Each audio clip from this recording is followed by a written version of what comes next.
Hello and welcome to day 2 of Foreign Policy's annual climate summit, chock full of newsmakers, change agents, and great discussions. I'm Ravi Agrawal, the editor-in-chief of FP, and it's my pleasure to kick things off once again. I was so impressed with the discussions yesterday. We heard about concrete efforts already underway to secure critical minerals alliances, to slash emissions from the grid, and to deploy zero-emissions technologies that can drive deep decarbonization. Today, we're going to address issues of consumption and focus on how we can mobilize markets and reorient business models for more sustainable supply chains, all of this while protecting the environment. Today, we're going to hear from luminaries, including Mary Robinson, former president of Ireland and the chair of the Elders. She's going to address issues of climate justice. We're also going to hear from Inger Anderson, Executive Director of the UN Environment Programme, among many other officials and industry leaders who are greening supply chains, addressing deforestation, and prioritizing vulnerable communities to help ensure a just transition. Wherever you are, we want to hear from you. If you're logged in through our event webpage at foreignpolicy.com/events, remember to submit your questions by clicking the Ask a Question button to the left of the video player or below the player if you're watching on mobile. If you're joining us on social media, email us your questions. The address is events@foreignpolicy.com. And of course, chime in. Use the hashtag FP Climate Summit 2022. A note of thanks to our sponsors. This summit was made possible with help from Bayer, BHP, Shopify, the Nuclear Energy Institute, and the Northwestern Buffett Institute for Global Affairs. Thanks to them and to you all around the world for your help in convening this conversation. Now, to kick things off today, I recently spoke with Ban Ki-moon, the former Secretary General of the United Nations. Secretary Ban has long been at the forefront of trying to bring countries together and find pathways for global cooperation. And yet, the world finds itself in a place where it is more divided than it's been in a long time. It is quite literally at war. So that's where I began. I asked Secretary General Ban just how much climate action was being harmed by Russia's war in Ukraine. Listen in. The war in Ukraine and the ensuing energy crisis seems likely to hinder climate action in the near term as countries look to safeguard energy supplies, thereby releasing even more emissions through the elevated production and use of oil and gas, fossil fuels.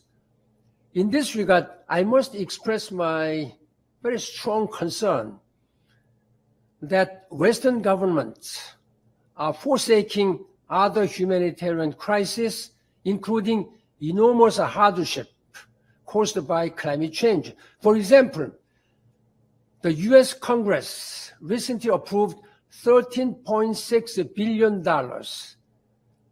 aid package to Ukraine, but only $1 billion in climate finance for this year, 2022, far shorter than $11 billion the President Biden has committed for this year, 2022. This is a very serious issue. There is an interrelated connections between climate and all other even conflicts. And of course, Ukrainians rightly deserve our aid and solidarity on an urgent basis. But choosing between which is more worthy cause, climate change or Ukraine refugees, is a false dichotomy. It's a huge policy mistake. Therefore, this is not an either-or situation.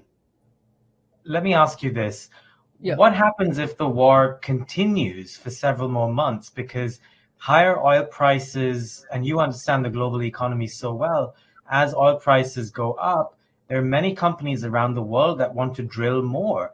As you're pointing out, the war can distract from other areas of cooperation, and countries around the world are distracted because they have other more immediate crises to handle such as food prices, which are rising, and also inflation.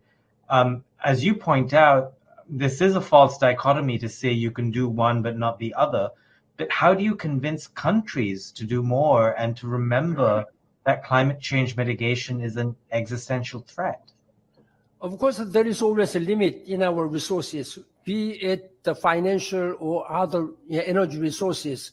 But at this time, I don't think that the big powers like the United States and European Union countries is not the lack of money. I think they have financial capacity to handle both.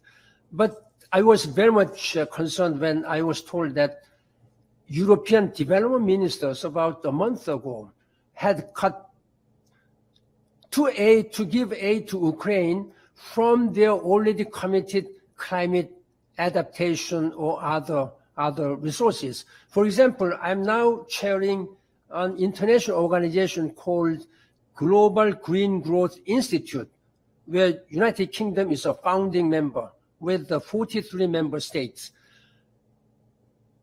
During the last 10 years, UK has been funding this GGGI for global green growth annually, but they informed us that they will have to cut this, just cut to zero, so that this money can be used for Ukraine people. This is what I say false dichotomy. I think we have to both address both.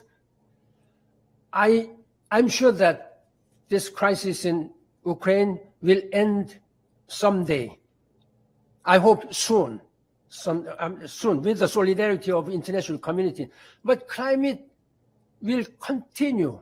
At least we have. Let me ask you this: given what you say, Secretary General Ban, what are the blockages? Because intellectually, theoretically, everything you say is correct. We know that we need to act on climate change. And over the last few years, one thing that's become clear is that the money can be mobilized. If you look at the way in which the United States passed giant amounts of stimulus money to prevent joblessness during the pandemic, if you think back to the financial crisis, countries have the ability to make money available, but they're not being able to do that for climate change in the way that we need. So what are the blockages? Now, what is essential now is that the governments must increase their investment not only in clean energy, creating millions of jobs, green jobs on the road to net zero, which is clearly crucial, but also Ukrainian people who are in desperate need of help. Of course, they need. Indeed, the leaders must be able to conjoin strong policy actions so that nobody will be left behind. That is philosophical and also very wise policy issues which the leaders of this world must keep in mind. That's what I'm really emphasizing again and again. Yeah. Let me ask you about the global system, of which you were very much a part in your previous role as Secretary General. When President Zelensky of Ukraine addressed the United Nations, he said, "What is the point of the United Nations if it cannot act, if it cannot do more to stop a war?" And let me rephrase that question. What is the point of the United Nations then if it cannot do more to solve, what is again an existential global problem? Do you think the UN and international bodies are failing? I understand the disappointment and frustrations felt by international community, particularly people who are in danger. I have been asked this kind of question, and I have been experiencing this kind of disappointing and frustrating, processes whenever there was some conflicts and whenever the Security Council of the United Nations were not able to take concerted action because of the veto powers. Now that Russia, as one of the P5, is a direct party to this crisis, then it's only natural that the United Nations Security Council cannot take any meaningful action now, whatever the crisis, whatever these tragedies may be. This is really a disappointing as well as a sort of frustrating process. That is why I can fully share the concerns and anger of the general public in the world that what the United Nations are doing. I have been asked this question.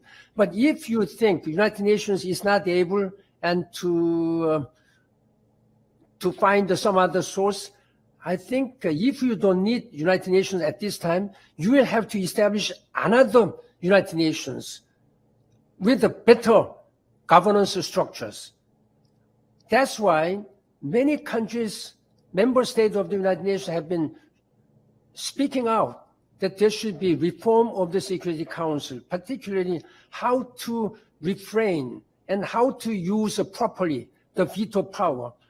There have been many such efforts, reform processes, but because of the 5 veto powers, they are not interested, they are not engaging in any such kind of a reform process. That's the problem. Are you suggesting then that for a problem like climate change mitigation, we need a different global body? Of course, climate change is not a political issue, but it affects the political situations too. Because of the climate change, you will see a lot of regional conflicts may happen. This is what is happening now. Look at the cases in Africa where there are more conflicts, regional conflicts than others. The conflicts starts sometimes from political ambition, but because of the lack of resources. The Sudan, Darfur cases is a good example because the people really needed to have enough resources to sustain their living, water shortages and grain shortages. And all these kind of issues will really end up in regional political conflicts. Therefore, we have to be very wise and practical in addressing all the issues. We have a roadmap, very ambitious and reasonable roadmap, sustainable development goals, with the 17 goals which cover whole spectrums of human lives as well as our planet. If we are able to finish or implement all these 17 goals by 2030, I think we can declare that we are living in a sustainable world. But in reality, I am very concerned that we will not be able to meet the target by 2030. That's why when I met Secretary General Antonio Guterres, I strongly urged him that he should be ready to think about the successor vision after 2030, because it is already clear that we will not be able to meet the target. I am glad that he has announced already that he's going to host a social summit in 2025 to discuss with the member state about the successor vision of Sustainable Development Goals. Secretary General Ban, you're in South Korea. People in the West often criticize the Global South for not being more ambitious in setting carbon neutral targets. I'm thinking of big developing countries. And, obviously it's easy to criticize developing countries. They have all kinds of competing priorities, including growth and poverty alleviation. From where you sit in Asia, but also as someone who's lived in the West and led the UN, how do you see this divide between the global North and South? It seems to play out at COP meetings every single year. You cannot just blame the global South. Those are the countries which have contributed the least to the climate phenomena, which we are now suffering because of that. And it is the Western industrialized, developed countries since the beginning of the Industrial Revolution about 200 years ago. Then the climate change does not respect borders. It affects whole countries, whole people are in this planet. That's why climate change is an issue where all the countries, all the people, regardless of where you are living, should work together. But there is some clear difference in capacities, delivering the commitment. That's why the industrialized countries should provide at least $100 billion, as they have committed in 2009 during Copenhagen summit meeting. $100 billion for their mitigating and adapting this current climate crisis. Otherwise, all those global south will not be able to use 21st, technology capacities here. But that is exactly the point. The rich industrialized world promises all of these sums of money, but they never seem to materialize. That's one of the, a serious concern as a former Secretary General of the United Nations. By this time, they should have been able to have a clear roadmap and already dispersed and provided $100 billion to African and other small island developing countries and global south. But they have mobilized during last 13 years, since 2009 until today, mobilized only $80 billion. They have to provide all this $100 billion. Now, I had the highest expectation that the COP26 in Glasgow last year would have made this a concrete roadmap. But there was no such agreement, and now it has been deferred to the hands of COP27 in Sharm el-Sheikh, November this year. I am urging the world leaders, particularly developed industrial countries, G7, and as well as OECD countries, must agree on a firm roadmap how to provide $100 billion. First, mobilize $100 billion and provide. That we don't have any time to lose at this time. Climate change is approaching much, much faster. We have to make sure that 0.5 degrees remaining temperature must be contained until by 2050. That's why carbon neutrality 2050 is absolutely important for us to keep the target. Now, more than 160 countries committed carbon neutrality 2050. That's encouraging. But can they do that? Can they do that? I think they need the scientific, technological, and financial support. That is what I have been speaking out all the times. We certainly need that. Secretary General Ban Ki-moon, what a pleasure to speak with you. Thank you for your time. Thank you very much for this opportunity. Let us work together to make this world better for all, mobilizing necessary resources, political will, and partnership. Thank you. And that was Ban Ki-moon there, the former Secretary General of the United Nations. As you heard, he spoke extensively about what still needs to be done to make good on COP26 commitments, and also the great opportunities to invest in new technologies, projects, and partnerships that the world can scale. Now, while broad-based climate action is needed, we must work to ensure a just transition and to support cross-cultural dialogue and education. Those are important things if the world isn't to be an unequal place. And so to highlight these issues, it's my pleasure now to bring to the stage Her Majesty Queen Rania al-Abdullah of the Hashemite Kingdom of Jordan. She's a member of the Earthshot Prize Council and supporter of environmental innovation to confront the global challenges presented by climate change. She has a special message for us today, so let's listen in. I am honored to be part of this important summit. Thank you, Foreign Policy, for hosting, and thank you all for joining.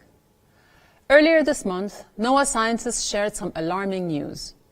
For the second year running, atmospheric methane hit record levels of growth.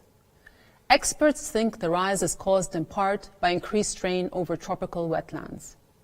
They fear it may represent the start of a feedback loop that is beyond humanity's power to control.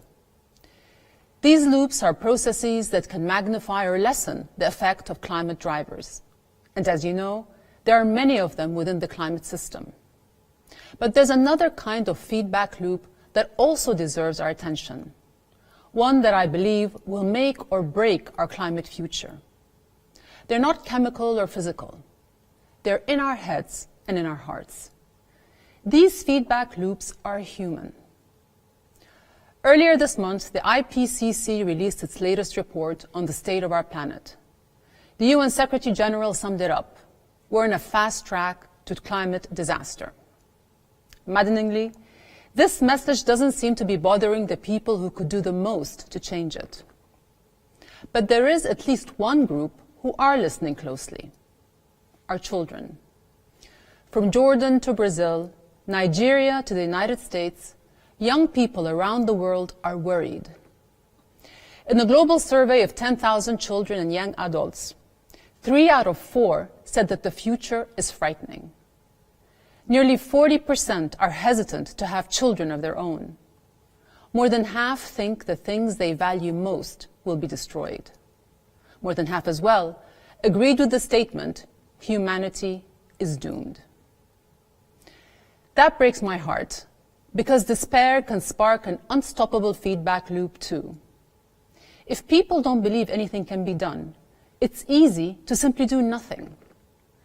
Paralysis makes our problems worse, which leads to even greater despair. But here's the good news. We're not there yet. In this same global survey of young people, while less than a third said they felt optimistic, even fewer said they felt indifferent. They care. They don't know what their future holds, but they care. So we've still got room for the kind of hope that writer Rebecca Solnit describes, hope that exists in the spaciousness of uncertainty, where there is room to act. As Solnit puts it, hope is the belief that what we do matters. And I believe that summits like this one can harness our hope into headway. Together, we can firmly declare despair is not our destiny. Together, we can shift the frame from doom to opportunity. Because we've read the reports, we've seen groundbreaking innovation with our own eyes, and we know there are positive tipping points within reach.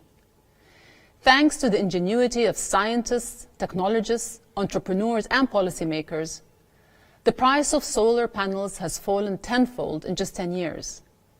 Electric battery prices have tumbled, and in many countries, the path to a clean energy grid is clear.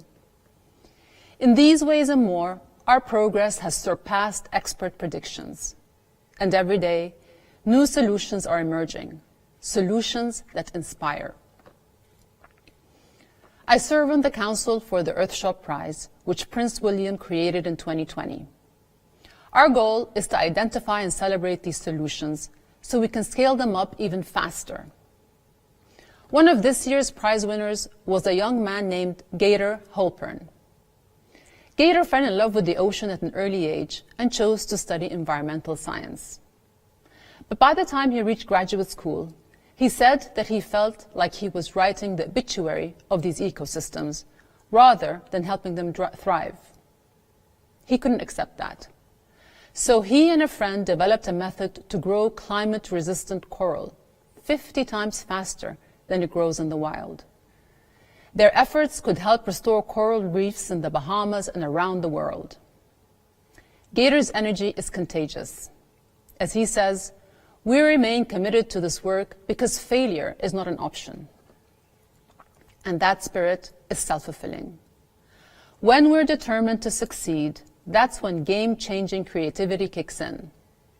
You see that spirit in every one of the Earthshot finalists and winners.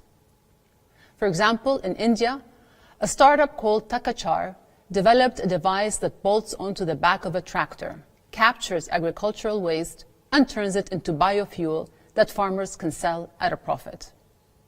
Or take Milan, Italy. The city has developed a strategy to cut food waste in half by 2030. And I know you're also hearing from the president of Costa Rica, which has doubled the size of its forests in just a few decades, through a visionary program that pays ordinary citizens to restore their local habitats. The people behind these achievements know that, relative to the scale of the problem, their efforts may be small, but that doesn't stop them. Because they, like you, see themselves as part of a generational project. They are living proof of the logic I recently read from Dr. Sarah Jaquette Ray. If the problem is so big and we're so small, then we need to make the problem smaller and us bigger.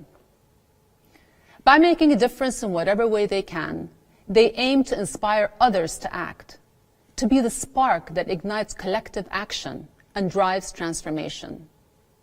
In this way, climate leaders like these are creating a feedback loop we can celebrate, one that runs on urgent optimism, a sense of possibility, and the faith that together we can make things better, which is why we have to try. I hope you all feel swept up by that feedback loop today, and I hope you can help spread it with your voices and through your work for our children and for us all. Thank you. And that was Her Majesty Queen Rania al-Abdullah of Jordan. Our thanks to her for those remarks and for contributing to our summit. There is much more up ahead, though. To dive into our next discussion, I'd now like to welcome my colleague, Rina Nainan. She's founder of Good Trouble Productions, to our virtual stage to explore business strategies for cleaner consumption. Rina, welcome. Hi, Ravi. Thanks so much. I'm excited to be here for day 2 of Foreign Policy's Climate Summit. We're going to kick off our first panel of the day with a great group of people. This panel is called How to Integrate Sustainability into the Retail Business Model.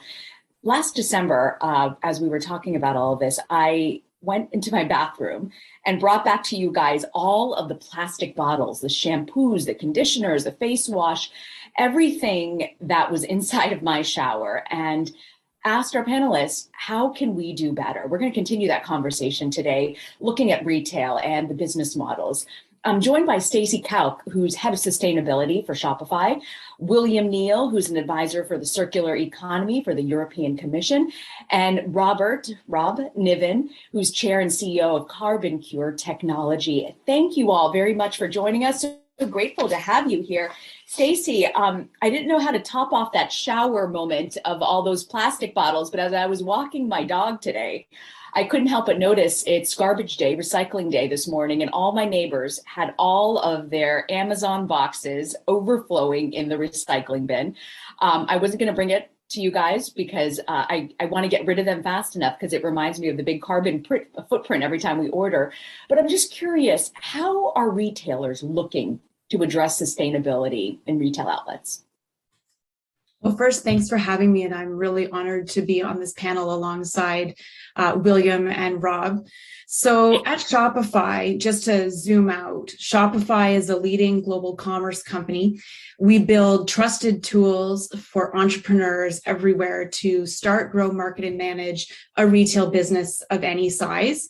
And we have millions of merchants in over 175 countries around the world. And what you're talking about, Reina, is the packaging component. And to go one step higher, there's also the shipping component of commerce. And, we all know that we like to buy the things that we want to buy and we want to have them right away. And what's really important at Shopify is that we're linking sustainability to commerce in an intrinsic way, because we have the ability to take actions that make commerce more sustainable.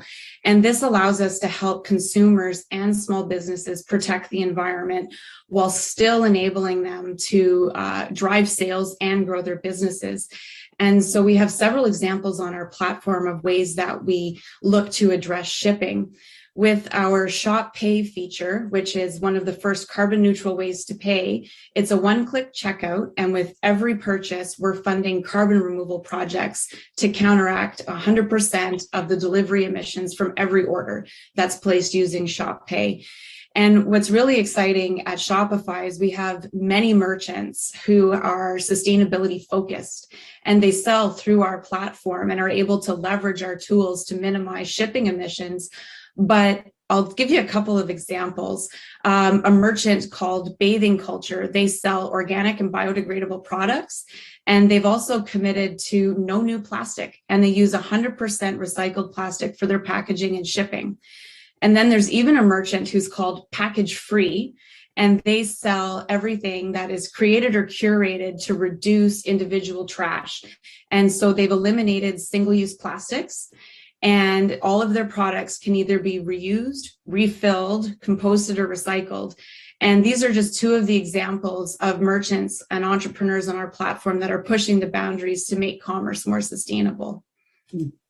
Stacey, I've got so many questions for you. I'm going to come back to you in just a moment, but I want to turn to William Neal, who's with the European Commission. You know, William, Stacey's talking about specific things that Shopify as a business is doing, but we know policy and regulations can also have great impact. I know the European Commission has just adopted new regulations for sustainable products. What's really the bare minimum threshold at this point when you're designing products? Well, thanks, Rena, and also thanks for the invitation. I don't think it's really for us to decide in a way. And if you take your plastic shampoo bottle, I think it's great that people recycle it. I'm very happy, and it's very important. But circular economy isn't just about recycling. We estimate that about 80% of the environmental impact of products is actually defined at the design stage. So the new proposal, which we adopted 4 weeks ago now, is a regulation on eco-design for sustainable products. And the idea here is to harness the collective power of the 500 consumers that we have in Europe to make sure that the most damaging and wasteful design attributes of products are eliminated. So we want to do what behavioral economists would call choice editing. So we're really trying to keep the worst designs off the market, the ones which have a large societal or environmental price. And that means that you just simply would not be allowed to put those products on the market if they're not compliant. Now, there is a presumption of compliance, but what we're doing through this new regulation, which still has to be adopted by our European Parliament and the 27 member states. But the idea is that we create a process which will bring together the stakeholders along the value chain, so including retailers, but the producers, the upstream actors providing the components and the materials, and also the recyclers and the consumers. We bring them around the table to identify the most problematic aspects of the design of that particular kind of product, whether it's a shampoo bottle or if it's consumer electronics or a washing machine. Because, like I say, design is really critical. Design can really define whether it's viable to recycle, for example. If you have certain dyes or chemicals in fabrics, then it can make it impossible or unviable to recycle. And very small tweaks at the design stage, very uncostly tweaks, or maybe not costing anything at all, can really lead to major savings further down the line. If you take, for example, a washing machine, 92% of households have a washing machine. On average, they last for 11 years. If we could increase that by 5 more years, that would save a million tons of CO2 going to the atmosphere, equivalent of 700,000 cars being taken off the road. There are 2 reasons that washing machines fail. More than half of them fail for 2 reasons. One is the bearings and the other is the electronics. So if we can just look at those specific things and make them work better, it not only means that the consumer is happier because the washing machine doesn't break down, but we're having this massive impact. So really what we're trying to do is, in the past, environment policy has been very much about regulating to punish polluters, to really deal with the ones that are doing the bad stuff. But here it's very revolutionary, I think, because we're intervening at the beginning. We're saying, this is how products should be designed. And we're not only bringing in physical requirements, we're bringing in information requirements. We're going to bring in a digital product passport so that products will be tagged. And as that product goes on its journey through the economy, consumers and other businesses will be able to access the information, the data that is important to keep that product working, to be able to upgrade it, to refurbish it, to remanufacture it, and so on. So it's not just choice editing, it's also about making those business-to-business connections work and the business-to-consumer information work by making data accessible on products. I love that vantage point that you're giving us about starting at the design point and not just implementing harsh regulations. I want to turn now and talk a little bit, where William was talking a little bit sort of about product design, but we also talk about brick and mortar stores and construction. And Robert Niven, who is chair and CEO of Carbon Cure Technologies, his company is really looking to create low carbon concrete. Rob, what do you think it is most people might not realize about carbon as you're building infrastructure? There's probably so much to touch on there. I think just even defining the issue as being bricks and mortar, and really behind every e-commerce company as well is there's fulfillment centers and data centers and logistics networks. All of these are heavy consumers of concrete. So it's not just the store that you may be walking in, that bricks and mortar shop, but it's the whole system is very intensive with concrete. These are the cement, and concrete itself has a high embodied CO2 footprint, and that's what Carbon Cure is focused on solving. We do that using carbon removal technologies, which beneficially consume CO2, so in a circular manner, rather than releasing that CO2, so that we can actually make concrete with a much lower carbon footprint. That's a better product and is offered at the same price. So lots of the prior speakers and points that were made are very relevant to what we're trying to do around the built environment that supports the e-commerce and bricks and mortar industry. I should also say that some of those investments that companies like Shopify are making in these new technologies are incredibly important, directly even for companies like ours, which are benefiting from this very powerful incentive to accelerate the deployment of clean technologies. So there's many different ways that that retailers can have a very important role, whether it be actually building their infrastructure with low carbon materials to lower their embodied CO2, or to even directly purchase high quality carbon removals, which have a very fast accelerant on deploying more and more of the clean technologies throughout the economy. Thank you very much. I think that answered your question. No, it absolutely did. And I want to get into a little bit more about these carbon credits and something new that's changed in policy that I want you to address in a bit. But I just want to remind our audience, we are fielding any of your questions. Please let us know where you're coming from, your name and your question. And we've got one here from Michael Anjamir from Ontario, Canada, from Anjamir Consulting. And Stacey, I'm going to toss this to you because I know you guys have a new report out that you might want to share about the future of commerce. But he's asking, how can products be better designed to use less packaging in the first place versus just make the existing packaging more environmentally friendly? And I'm tossing that to you, Stacey, because I'm curious if there were some interesting findings from that report that you guys released that you can also share. Excellent. That's a great question because it's a complicated process because every product is a different shape, a different size, a different weight, has different protection requirements, waterproofing, whatever you need, right? And you want to keep the weight down. That's really important for conserving emissions when you're transporting all these packages around. And it's that customized packaging component that really is under development and could be very helpful because, you know, when you get your package on your doorstep, and you've got your product, it's in its actual branded box, but then that's inside another box and potentially inside another box and another box, and they just get bigger, and there's so much air, and there really is so much waste in shipping air. That's one of the things that we talk about on our fulfillment network a lot, is we want to avoid shipping air. And so it's about getting the packaging as tight and customized as possible, but that presents a challenge because all products are different shapes and sizes.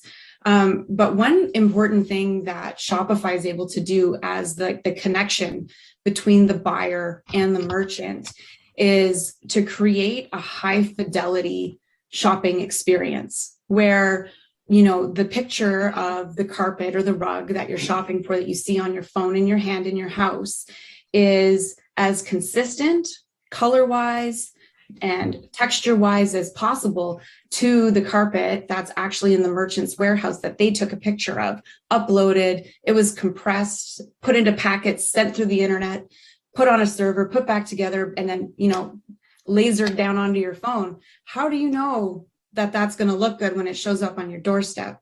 And that's a critical component to reducing waste and shipping and packaging, because you don't want to order that carpet. It shows up, oh, that orange is wrong, pack it back up, send it back. You know, it's really important to be creating that high fidelity experience between our merchants and their buyers. And that's one thing that we focus on from like a data and platform perspective.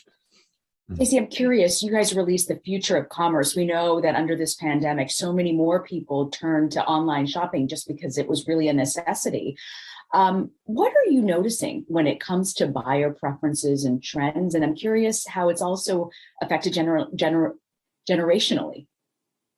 Yes, so we recently released our 2022 Future of Commerce report. And what we've seen is that it's confirmed that consumers are shifting their wallets into action, and people are deciding to purchase products from sustainably operated businesses.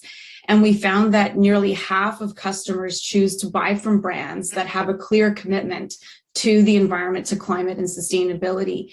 And we also saw that there was a 71% rise in online searches for keywords like sustainable good.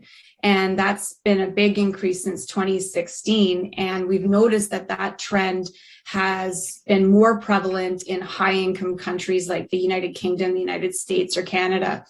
And another survey that was conducted related to consumer and brand loyalty, nearly 80% of the executives leading these brands that were polled pointed to an increase in customer loyalty as a key benefit from their sustainability initiatives. And so what these stats are doing is they're proving that shoppers are starting to pay attention. And, you know, we don't have exact data on this, but as younger generations, grow up, get better jobs, get promoted, have more money to spend, those generations are more aligned with buying sustainably. And so as they contribute more to the purchasing power, we're going to see this only become more important for brands, and it'll be table stakes very soon. That's really fascinating to hear how these trends are emerging. William, I want to ask you a little bit about EU Circular Economy Action Plan. How do you think this is affecting businesses? And how do you think this new circular economy package will accelerate progress? Well, it's funny, isn't it, Rina? I mean, a few years ago, environment policy was kind of perceived to be a brake on business, and it was kind of setting limits, punishing polluters, like I said before, generating red tape and burdens. You had this kind of idea that the environmentalists were hippies and they were promoting some kind of alternative lifestyle, which wasn't aligned with our sort of consumer society. But if you look at today, at least in the European Union, the European Green Deal is actually at the center of our growth strategy and the center of our post-COVID recovery strategy. And the Circular Economy Action Plan is at the center of that European Green Deal. It's delivering on things like climate and biodiversity, but it's also very much part of our industrial strategy and our competitiveness strategy. And it's because circular economy isn't just about recycling. As I said, it's really about the idea of keeping value in the economy for as long as possible. So there's a sort of resource efficiency aspect, which is a no-brainer for most business people. You get more value from the materials and energy that you use. And then there's the recycling bit, but it's really about keeping products in use for as long as possible, keeping assets, buildings and so on in use, and using them as efficiently as possible. So we're kind of trying to move from the take, make, dispose linear model where products are short-lived and fail, and then they have to be replaced, or even that they're designed to be used just once, as Stacey was talking about with a lot of plastics. We're looking to move to an approach where products are, as I say, are really designed to last for as long as possible. And businesses in Europe are increasingly embracing this approach.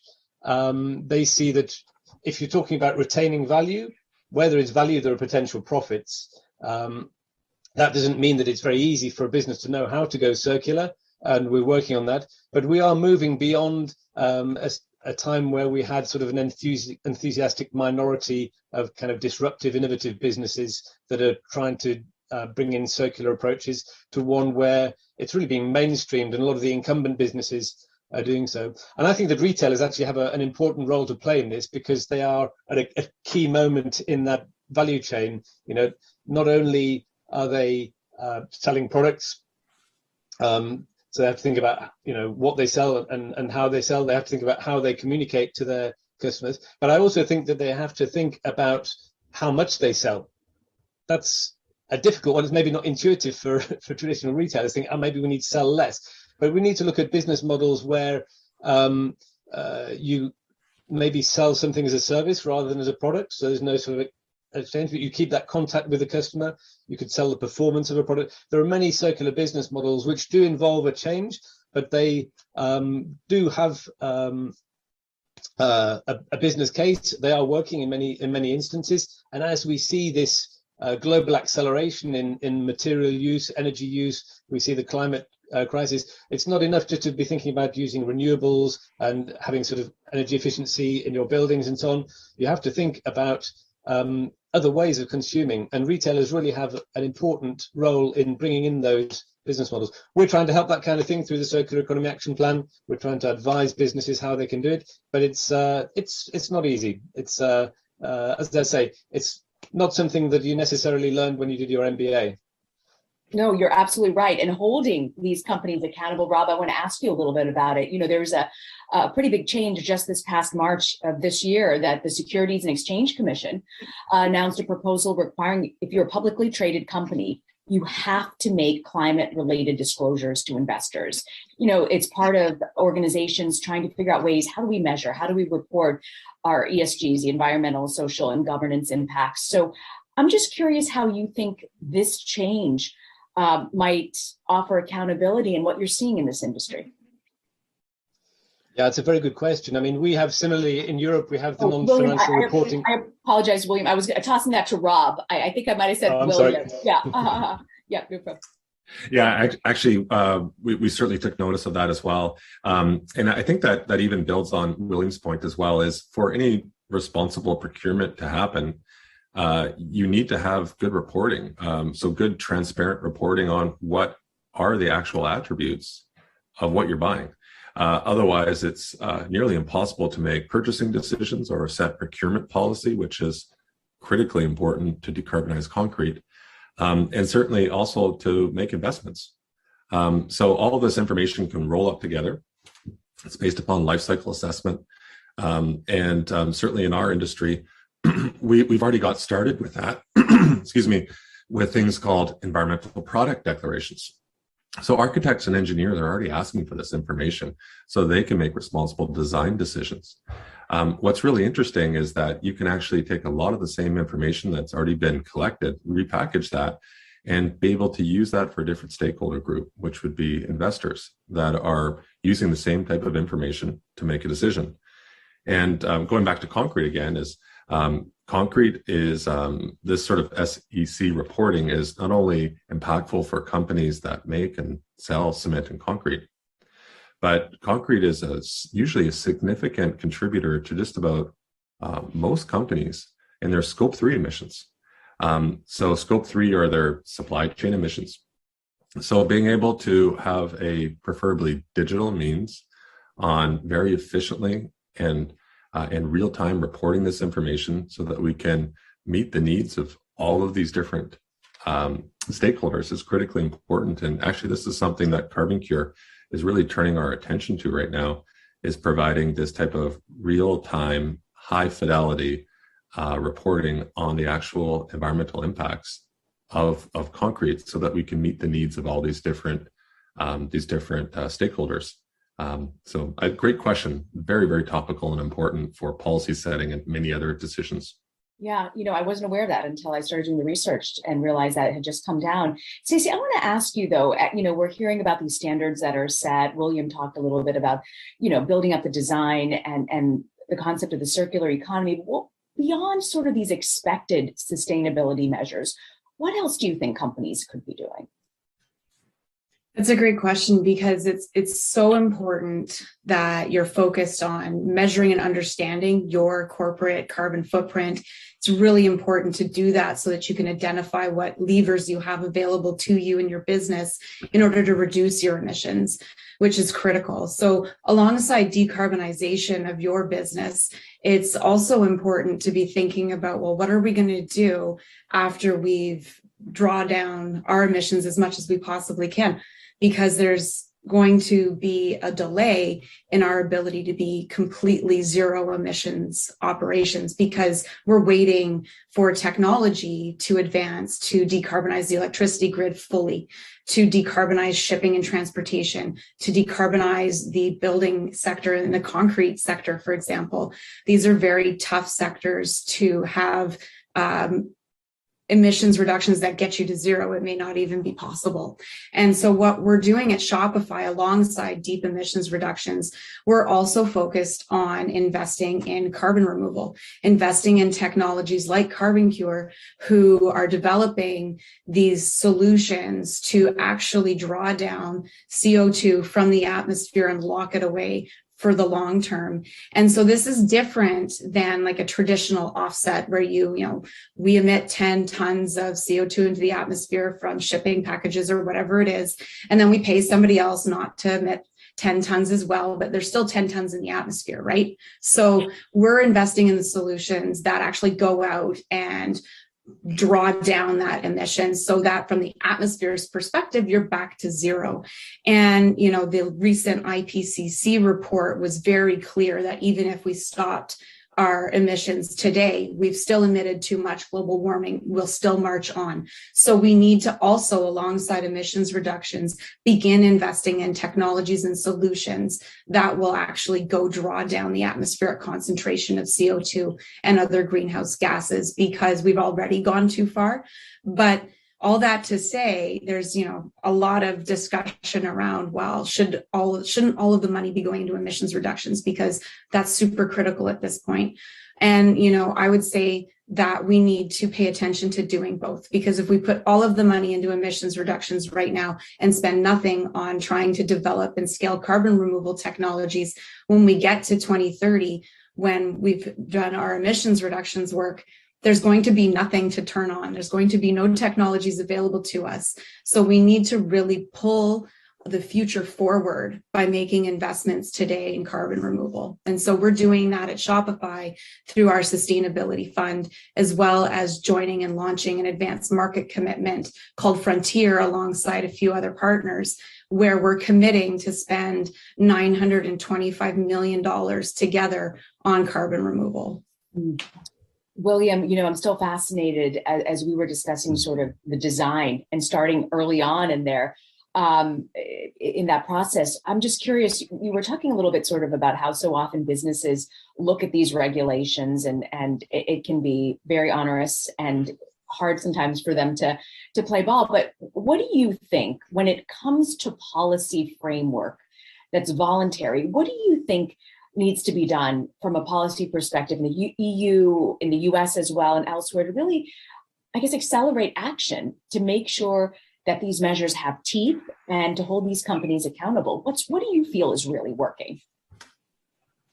Well, I think we need a balance of the two. I mean, as I said, I think that business in Europe has been quite willing, as long as there's a really demonstrable environmental benefit, to actually go that extra step, as long as they're on a level playing field, as long as that they feel that there's no discrimination in there. And that's what we're trying to do with our regulation for sustainable products initiative.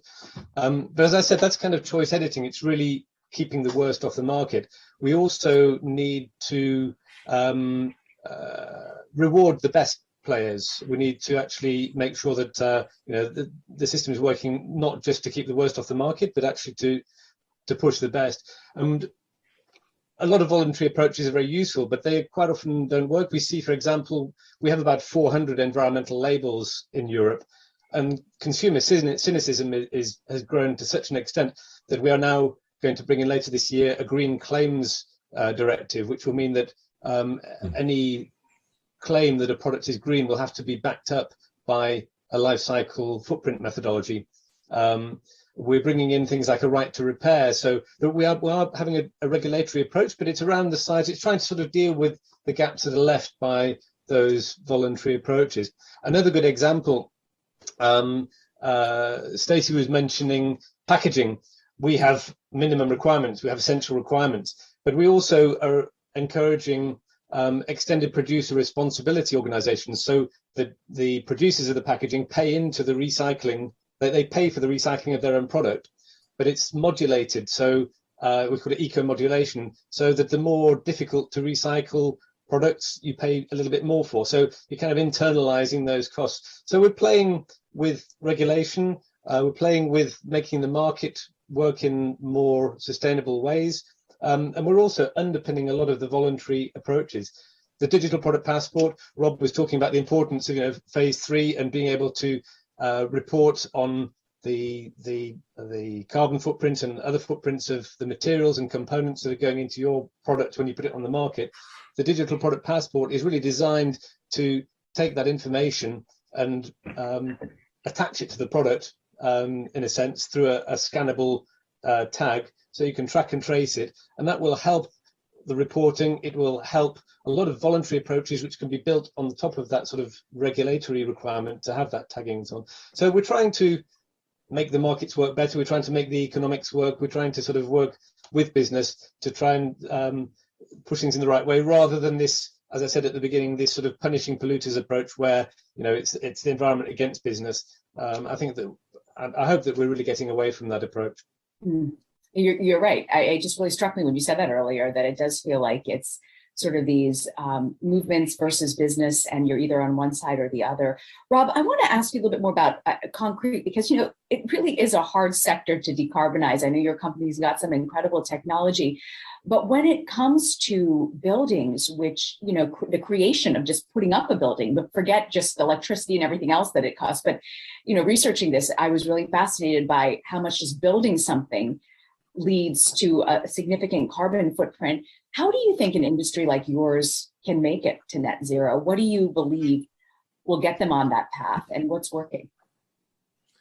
Yeah, you're right. The numbers are staggering. If you look at the life cycle emissions of a building, 50% come from the materials themselves in the construction phase. And that's all front loaded, right? So on day one, it's 100% embodied. And then as the lights turn on and the air conditioning is turned on, then you get more and more operational. You start to see the balancing happening. So that's why it's so critically important from an urgency perspective, is to take action on these, what's called embodied CO2 emissions. So the construction material space, very, very urgent issue. Concrete is by far the largest contributor as well, just due to the sheer volume of concrete that we're producing, and is sort of the fundamental material that we require for our built environment. So how do we go for something that is such an enormous problem that is even made more difficult because the emissions from the concrete industry or cement industry are the majority of them are not attributed to energy, meaning that most of it is a process emission of turning limestone into cement, and there's a chemical reaction which occurs. So there are certainly different technology roadmaps which are in place. Most of them have carbon capture, utilization, storage, and I would expand that to carbon removal as accounting for about 50% of the solution. But to the point that Stacey had made earlier, we need to start deploying and investing in developing these technologies now rather than waiting until all of the low-hanging fruit of other pathways are available before and just expecting these technologies to be ready. So that's what certainly needs to happen.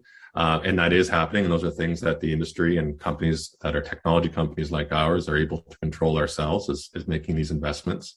There's also a role for, I would say, like the two other most important external drivers are, one is the voluntary carbon market, specifically carbon removals. I think we've talked enough about that already today, but also the role of public policy.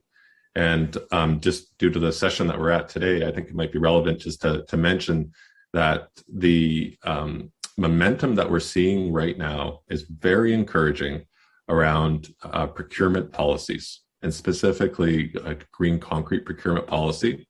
They tend to have three pieces. One would be transparency. We talked about that already in reporting. Secondly is removing these regulatory barriers.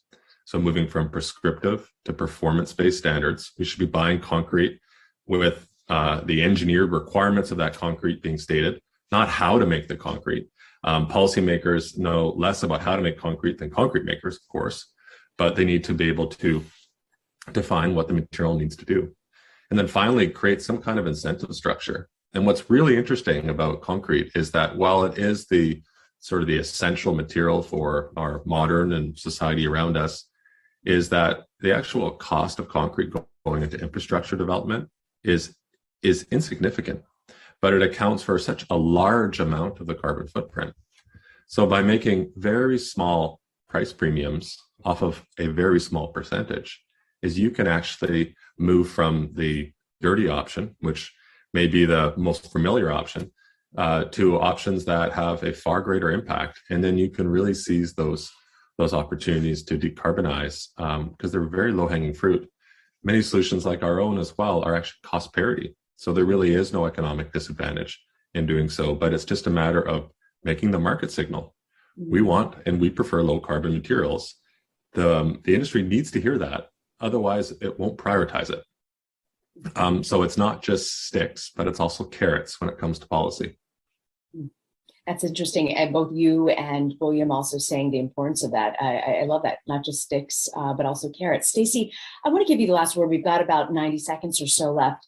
As we're looking at integrating sustainability into retail business models, we've talked about a lot of things today, but what do you believe gives you the most hope in all of the innovation and ways you're looking to change things? Where do you believe that the most progress can be achieved in the next 3 to 5 years?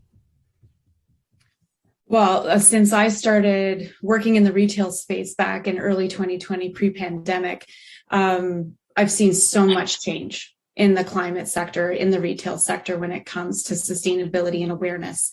And I think we're seeing a lot of momentum, and there's a lot of appetite to improve and to make good business decisions. And I think where we're going to see the most opportunity or the most success is when you're able to match up. And William talked about this a little bit. It's not environment versus business. And Rob's talking about a new low carbon concrete that's at the same cost as the highly emissive concrete. And, it's when we can find that overlap where environment and business work together to achieve more that we're going to see the most success. And I think there's a lot of ingenuity and innovation that's being dedicated to this across all sectors. And so I have high hopes for what's going to be achieved in the next 3 to 5 years. And I don't think that there's a shortage of capital. There's really going to be a lot of investment taking place in this space. And that's what's going to drive those changes that we need.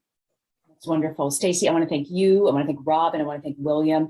I'm glad we're able to end on that note of hope. Thank you guys very much for joining us. And next, I want to send it to Andrew Solinger, publisher and CEO of Foreign Policy magazine. Andrew's going to talk about deforestation and ways to protect the environment and how to promote sustainable growth. Andrew, take it away.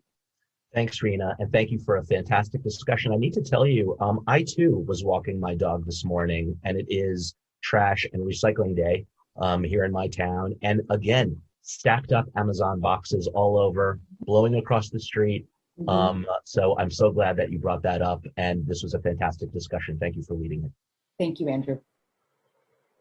So I am indeed looking forward to this next conversation, which brings together a great lineup of experts and advocates to explore a vital topic, deforestation. During COP26, in the first major deal of its kind, 141 countries made commitments to end and reverse deforestation by the end of the decade. With today's panelists, I'll look at how companies and organizations are living up to this pledge and how those working on the front lines of policy, technology, and business are collaborating to protect the world's forests. Here with me now are three people to lend us some great perspective. Frances Seymour, Distinguished Senior Fellow at the World Resources Institute. Her current work focuses on harnessing the potential of forests to contribute to climate change mitigation and adaptation, ending commodity-driven deforestation, and cultivating awareness among urban constituencies. Dr. Renee Arnold, Vice President of Public Affairs Strategy at Huawei Technologies. He develops thought leadership and insights on how digitalization can help combat climate change. And Paul Schoenmakers, Head of Impact at Tony's Chocolonely, of the chocolate company in the Netherlands. Tony's Chocolonely has entitled Paul Head of Impact or Impactus Prime, and they partner with cocoa farmers who supply Tony's in Ghana and Cote d'Ivoire. Look forward to talking with him about that. So please do join me, all of you, and unmute your lines. I just wanted to set the stage a little bit further that in addition to the pledges made by countries to end deforestation, 33 financial institutions agreed to phase out from their portfolios commodities derived from forests. These institutions represent 8.7 trillion in assets under management. But much more needs to be done to alter business models, change incentives, and human behavior in order to protect these vital carbon sinks and safeguard the rich biodiversity that resides in some of the most ecologically sensitive regions of the world. Frances, I would love to start with you if we may. We need some context on the scope of this problem, and I'm hoping you can help. And not coincidentally, the new 2021 Global Forest Watch tree cover data has just been released. In fact, I understand you are joining us from your own webinar talking about that data. I'm hoping that you can share the hot off the press results and explain what that data tells us. Thanks, Andrew. I'd be happy to do that. So first, just to put a fine point on it, the science is clear from the IPCC that we cannot achieve the goals of the Paris Agreement unless we end tropical deforestation. It's just that significant.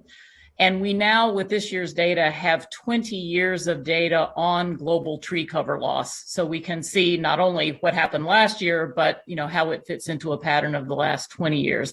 And I'm afraid that the news is not good, that we have a record of losing between 3 and 4 million hectares of primary tropical tree cover every year over that 20-year period. And those primary tropical forests are the richest in terms of biological diversity, in terms of carbon density. And so it's a huge contributor to global climate change. This year's number or 2021's number was 3.75 million hectares of loss. Led largely from Brazil, which of course hosts the largest expanse of primary tropical forests, but followed by the Democratic Republic of Congo, by Bolivia, mostly due to fires, by Indonesia, Peru, and Colombia. And the good news story is that Indonesia has chalked up the 5th year in a row of a decline. So it's an indicator that these, with appropriate public sector and private sector effort, these trends can be reversed. But this year's data also includes a new data layer that enables us to see how much is due to fire. And it's clear that fire is responsible for a great deal of year-to-year variability, as well as an increasing share of tree cover loss each year, which shows that the forests themselves are becoming more vulnerable to the warming and drying that comes with climate change. And so this task is going to get harder as we fail to reduce overall emissions as we need to be doing. Got it. And the fires in Russia, how do they play into the scenario here? I mean, really, it doesn't sound like that has anything to do with the current conflict. The fires in Russia were responsible for something like 80% of the forest loss in 2021. And what's kind of scary is that although boreal forests do burn as part of their normal ecological cycle, this year's data shows a significant update in the burning of boreal forests. And when you think about the boreal regions as having lots of peatlands and permafrost that releases methane, that is a real carbon bomb that we really need to be concerned about. Understood. So can I take it that you're encouraged by this data, or is it merely a Band-Aid on what is an infected sore? I don't find it encouraging in that it shows that despite all the efforts we've taken to date, it is a stubbornly persistent number year to year of tree cover loss. And as I say, including the most valuable tropical forests. And so what I think it shows is that we need to use that number as the baseline against which to test the effectiveness of the efforts that are taken in response to the Glasgow pledge made in November. Because, of course, all this 2021 data, most of that forest loss had already happened by the time they made the pledge. So this is the baseline. And if we're going to get to zero in the next 8 years, I mean, you don't run out of fingers counting how many years we have left to get to zero. It's going to be a tough climb. So it's an alarm bell. It's a wake up call. We've got to do it, but it's not going to be easy. Great. Thank you, Francis, for sharing that latest data, and caution is advised. I wanted to just take a moment to remind our participants that they can submit questions on the event portal by clicking on the Ask a Question button right there on the screen, lower left, and it's below the player on mobile, or email us at events@foreignpolicy.com, and we will definitely squeeze some questions in. So please do send those forward. Renee, I would love to turn to you now. At last year's Climate Summit, I had the pleasure of speaking with the Rainforest Connection founder, Topher White. He's got a really interesting program, climbing trees in rainforest and using old discarded phones, mobile phones, Huawei phones, to monitor forest activity and track illegal logging. I would love to just hear an update. Topher could not join us for this Climate Summit. He's in a tree somewhere. But could you tell us a little bit about his work, if you're still working with him at Huawei with your old phones? How is it going? Absolutely. Pleasure. It is, I think, really one of the most prominent initiatives that we have in that space, and one of the most successful ones, I would also say. So the idea here is, as you described it, that we take old phones as one part of the device that we call Nature Guardian. And this device is able to identify the noises that logging makes, but also trucks, gunshots, and also the surrounding bio space, the flora and fauna. So it has not just the advantage of enabling the local rangers to detect illegal logging or poaching and help to preserve forests against illegal logging. But it also helps, to create that very important data that we need about biodiversity, the animals that are actually in the forest, how the populations are developing. All these, I think, important aspects are covered by the devices that are put up by the Rainforest Connection and our company. And to give you a little update on, where we are with that, it has turned out to be so successful and so interesting, and the devices are so capable that we were actually able to roll it out beyond just the rainforests. So now we have different implementations of these devices, for instance, in the UK, in the British woodlands, where we monitor the population of the red squirrels, which are endangered by the gray ones, as I understand. Also in Austria, we have an initiative looking at the wetlands there, and what else? In the Nordics, we are using a similar technology, but underwater, to sort salmons. Again, to kind of divide the local population of salmons, the wild ones, from the what's it called? The predatory species of salmon. The invasive species. These are very helpful tools, clearly, to help discern between these effects, and we'll come back to that as to how we use the data that we derive. It would be really interesting to delve into that. But first, I'd like to go to Paul and talk with him a bit about Tony's Chocolonely.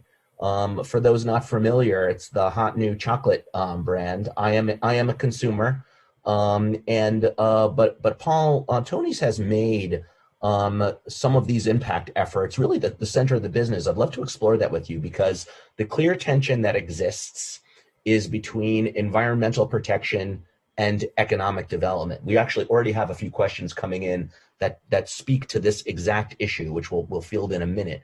But I'd love to understand how Tony's approaches this, the need to ensure sustainable business practices contributing to lives and livelihoods, and why that's good business. Can you tell us a little bit, first a little background on Tony's for those who don't know, and a little bit about your mission? Sure, thanks Andrew. Deforestation is a massive problem in cocoa too. Most of the world's cocoa comes from West Africa, and Cote d'Ivoire and Ghana alone produce around 2/3 of global cocoa. In the past 2 decades, I know Francis can confirm that, Cote d'Ivoire alone has lost more than 25% of its primary forest and about 80% of its forest since the 1960s. Not all because of cocoa, but most of it because of cocoa. And we believe that deforestation finds its root cause in the extreme poverty of cocoa farmers. When a cocoa farmer is faced with a choice between saving the forest or feeding his family, we can all predict the choice that he will make. Poverty is the root cause of deforestation, as it is also the root cause of illegal labor, child labor, another big problem in cocoa. And these problems are also interlinked. Cocoa farmers are already suffering from the effects of climate change. And that underlines the fact that you cannot have social justice on a broken planet.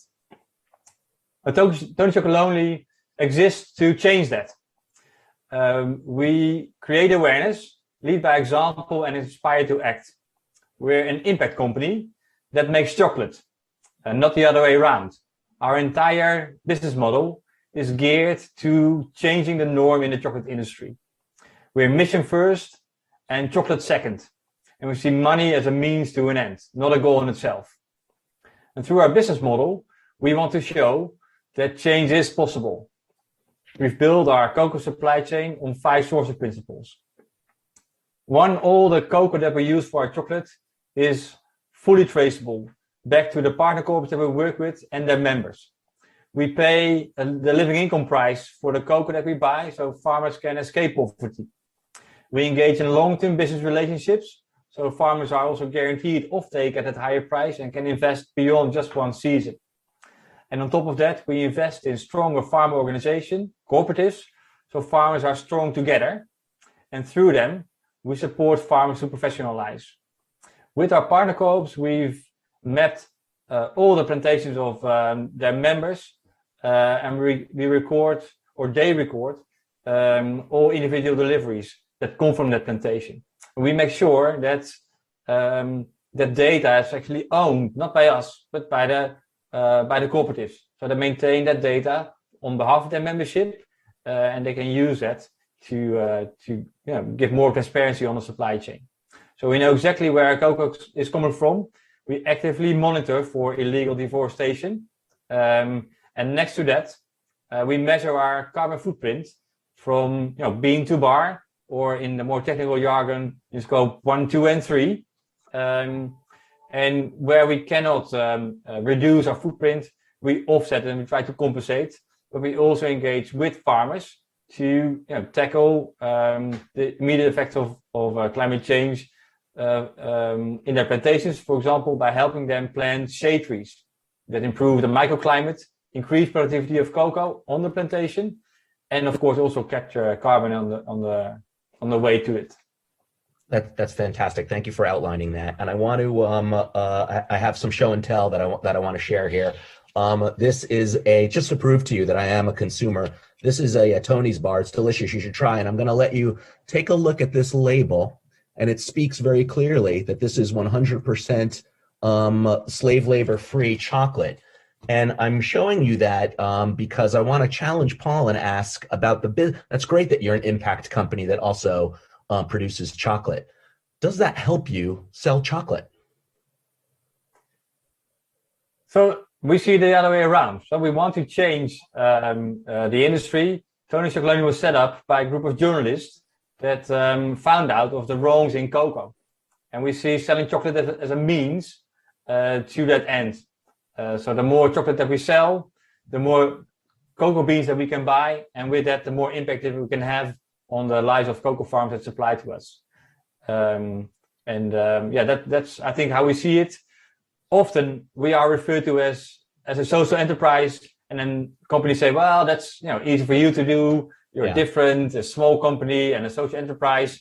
It's very difficult for normal or other companies, and I disagree with that. I think all companies can and should have and be a force for good. And those companies that maximize profit at the expense of human rights or the planet, they should be called the anti-social companies and not Tony's a social company. Great. Well, you're giving me some very good business ideas for foreign policy, because we too have journalists and are always looking for new opportunities. So maybe we can get some training from the Tony's Chocolonely's founders. Renee, that is a good entree to the data element. Paul was just highlighting accountability, using data to understand more that organizations can use that and apply it to climate. Maybe you could just for a minute help us understand the role data plays in understanding major factors and actors that contribute to deforestation, if that's something that you could speak to. Sure. I think deforestation is very much the same story as many other issues that we're facing in sustainability and mitigating climate change, that we're really facing a tremendous lack of data in many fields. And my sense is that not just we, but the whole tech industry really has a calling here to support initiatives that can help, like the Global Forest Watch, to develop such data. And let me also say that I think data is really the core of how digitalization can push sustainability forward, simply because without data, and I think we heard it in the previous panel, something like the digital product passport is not possible.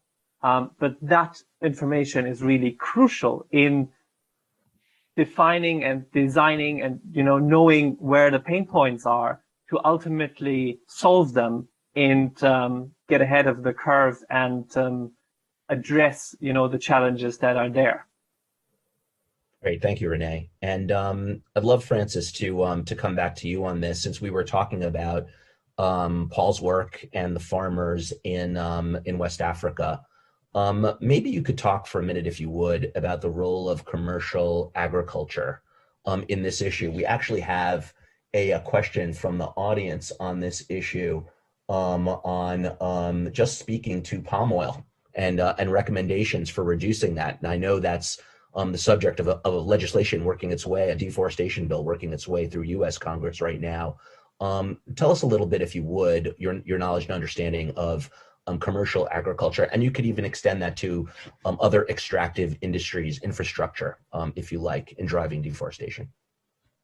Sure. Well, I think it's important to understand that the drivers of forest loss are different in different regions and countries. So, for example, these major losses in Brazil appear to be mostly due to clearing for cattle pasture, so the beef agribusiness. In Bolivia, indications that a lot of the fire is caused by clearing for soy. So significant forest losses due to these commercial drivers. In Indonesia, it has traditionally been from clearing to plant fast-growing timber for the pulp and paper industry and from palm oil. But part of Indonesia's success, I would argue, is part of a coordinated public sector and private sector action to stop that commercially driven forest loss. And so part of the Indonesia success story is indeed reducing those two causes. Specifically on palm oil, it's a very interesting and dynamic story. As I just said, the forest loss due to palm oil has declined dramatically in the last few years. And there are indications that that is due to a combination of public sector and private sector action. And I think the nature of those actions differ depending on the nature of the driver. So as Paul has compellingly described, where you have deforestation being driven by extremely poor and vulnerable people trying to eke out a living, while we know law enforcement works, it would be inappropriate to use a law enforcement approach in that kind of situation. And that is the case for most of the West African and Congo Basin regions, where predominantly the drivers of forest loss are small scale, agriculture or gathering wood for fuel and charcoal for energy. So the answer there is, massive investment in providing forest friendly development alternatives, as well as access to clean energy, so that the citizens of Kinshasa don't have to extract their fuels from the forest. So I guess my point is that the answer is different in different places. But one cross-cutting issue I would say is that we need to make sure to involve the local communities in the solution. And I think to build on Renee's remarks about the utility of these cell phone based detectors, we've got research showing that, when Global Forest Watch has empowered communities in Peru to monitor their forests better with, handheld apps, they actually experienced a 50% decrease in deforestation in the first year. I mean, it's just incredible. And we can see from space the boundaries of indigenous territories, because indigenous peoples do a very good job, managing their forests when their rights and tenure are respected. So I think we have a toolkit, and it needs to be an all of the above toolkit, but calibrated to the circumstances of the particular place and drivers of deforestation in particular regions. That's remarkable. I love to hear that local approach as being so effective, and it's great, Renee, to hear how effective it is to get those tools into the hands of local populations. And that is indeed what Topher was explaining last year from Rainforest Connection. Paul, I'd love to come back to you and talk a little bit about working with governments and NGOs and others, partnerships, and very wide sweeping social mission at Tony's. Maybe you could tell us a little bit about how you work with governments and NGOs and certifiers, and the challenges that entails. That's difficult, hard to do. Would love to hear your perspective and experience with that. Yeah, thanks. So I think with problems like this, we have to work together with as many partners as we can. Having that said, I also want to make the point that quite often the need for cooperation and coordination is confused with or used as an excuse to not take responsibility as an individual actor. And I think you have to be sharp on that. Companies, whether they are directly involved as massive commercial agricultural players, or through longer commodity supply chains like in cocoa that ends up with a smallholder farmer. Companies all over the world have so much control and so much power. They can be a much bigger force for good than they currently are. So that needs coordination between commercial actors. And of course, we try to do our bit there, being on one hand critical towards our the rest of the industry, but also trying to show the good example. We work with NGOs more side to side, trying to learn from them, take their advice, also their criticism, and where we need to step it up. In terms of governments, there I like to make a distinction between governments in producing countries. So in our case, Ivory Coast and Ghana, that have their role to play and responsibility to take, for example, by improving and upgrading their forest protection laws. but also governments in consuming countries. They have to make sure that they put in place legislation that holds the companies that are registered there to account, and make sure that they take more responsibility for what's going on in their international supply chains. Got it. And that deforestation bill working its way through right now is a very important element of, I know, what you're focused on, and it's great that you're fielding that. I wanted to put out a question to all of you, actually, and this is from Rachel in Washington. She's at DCLRS in Washington, D.C., and this is for Francis, but I think you can all answer it. Large corporations are responsible for the majority of global deforestation, but what can individuals do? You were just speaking to the fact that, as Renee was outlining, local organizations, local work is the most effective on the ground, parochially. What about those listening in right now, or maybe in urban centers, and we were just discussing our Amazon box recycling? What is it that we can do that can have an impact on this issue and take action? Sure. Well, the individual action in the first instance is one's own consumption decisions that are possible within current policy frameworks. And here it's not just, purchasing the certified sustainable product, but also reducing our footprint on the planet writ large, because all of these, and the Ukraine war is teaching us this, right? That all of these global supply chains are intertwined. And if you contract access to sunflower oil in Ukraine, suddenly the price of palm oil goes up and makes it harder for Indonesia to maintain the success that it still has, right? So to the degree that we can all reduce our consumption footprint, not only on the forest risk commodities, like palm oil, but also in our consumptions of fossil fuels. Because as I mentioned, the forests themselves are becoming vulnerable to climate warming and drying overall. And so all emissions have to come down simultaneously. So we can vote with our purchases, but we can also vote with our votes and vote for political leaders who are serious about climate action of all kinds, both domestically and internationally. And I'd say those, and one can vote with one's philanthropic dollars to support, some of the initiatives and the advocacy groups that often are most effective in getting corporations to act and getting governments to act. Thank you, Francis. And Paul and Renee, if you had any thoughts on that yourselves. I know, Paul, from the Impactus Prime perspective, you might have a suggestion. Buying Tony's is one option, supporting your impactful efforts. But what can I think Francis really said it all. I think maybe to add to it, hold your brands that you like to account. Hold the companies that supply those brands and develop that to account. They can do more. If you don't like Tony's for whatever reason, then don't buy us. Buy other chocolate, but then keep those companies to account. Challenge them to step up their game. Look at us, what we do. See if they can beat us to what we do. And then that's another way that consumers can help accelerate change. Great, thanks, Paul. And over to you, Renee.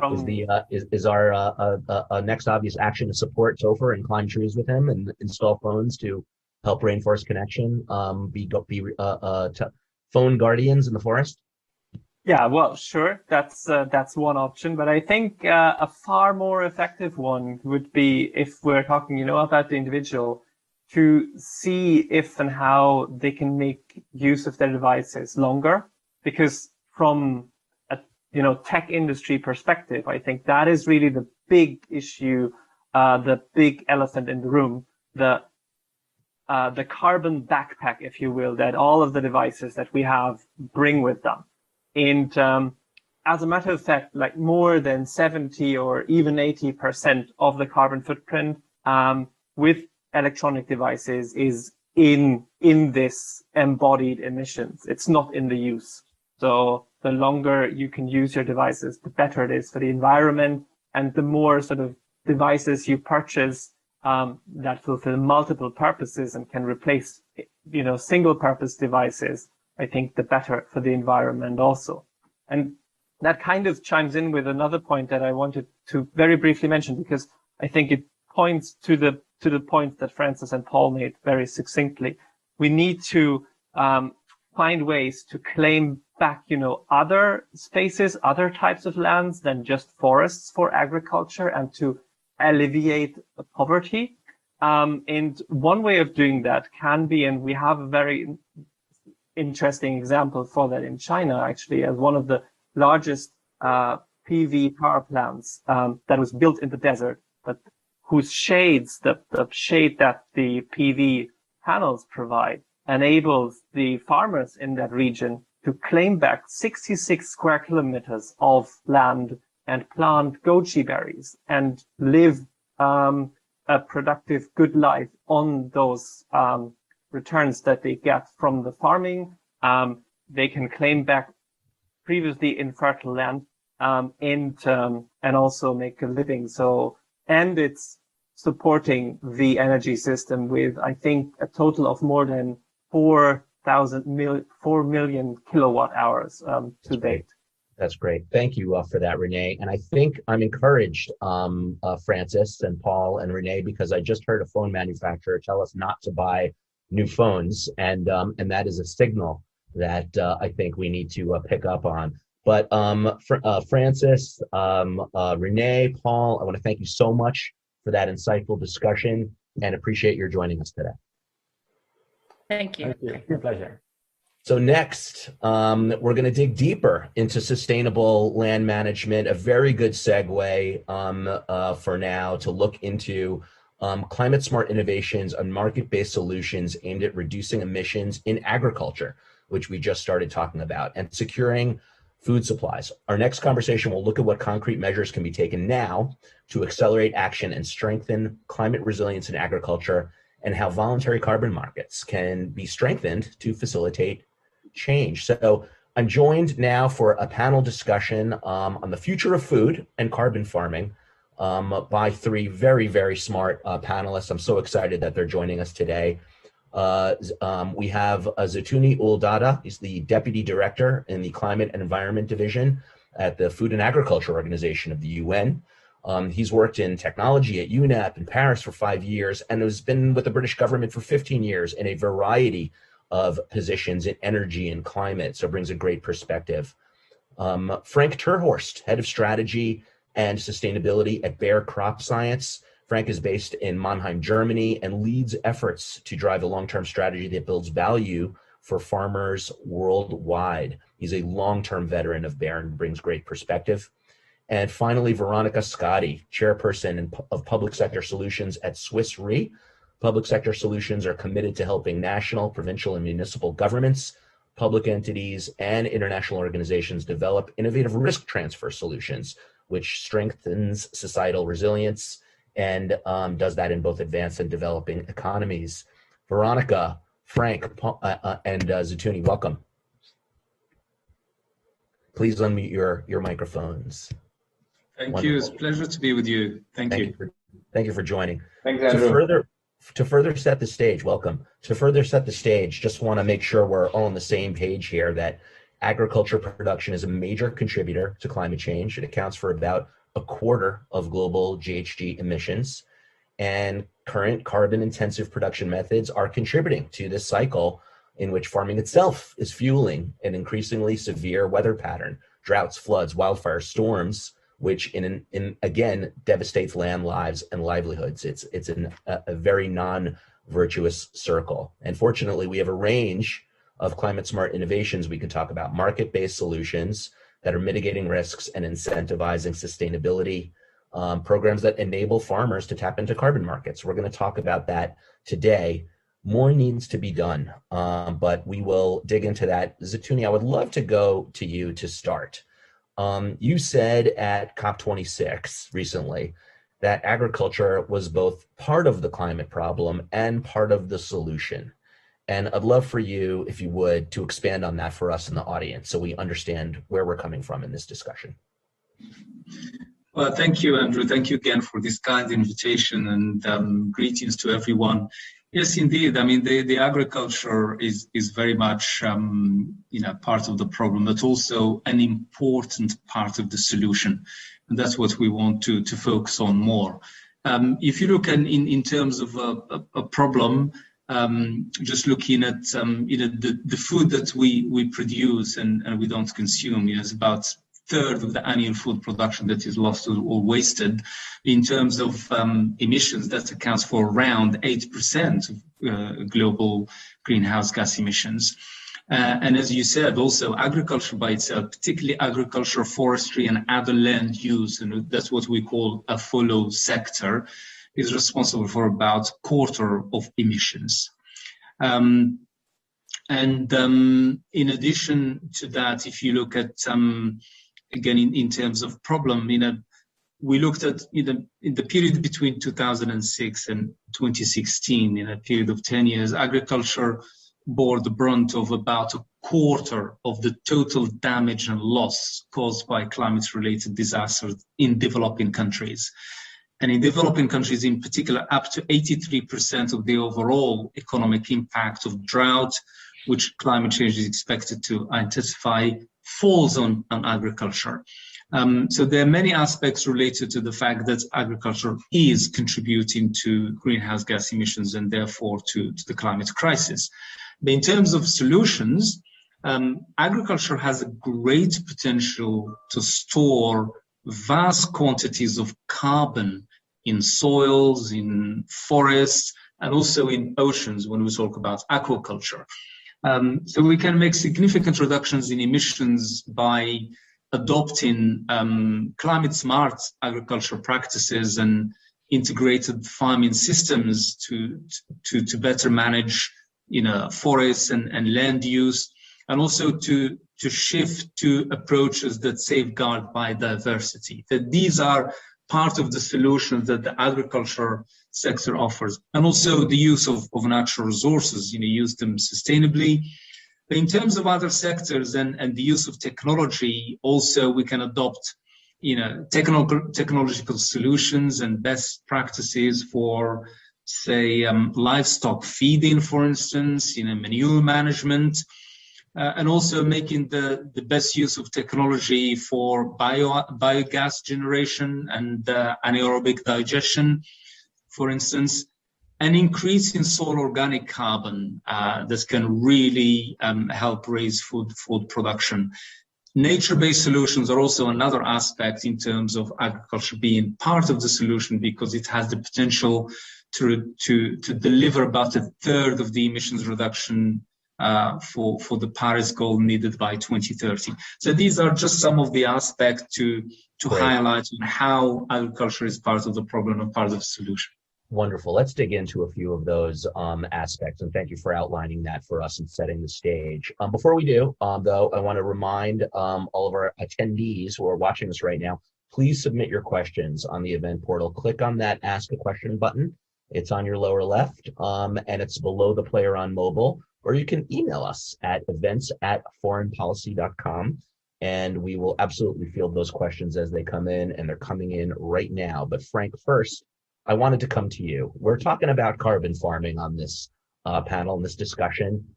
Are we growing carbon? What exactly is carbon farming? How does it work? Can you explain a little bit about this practice and how it can help? Yeah, thanks, Andrew. And also from my side, a big thank you for having me here today on the panel.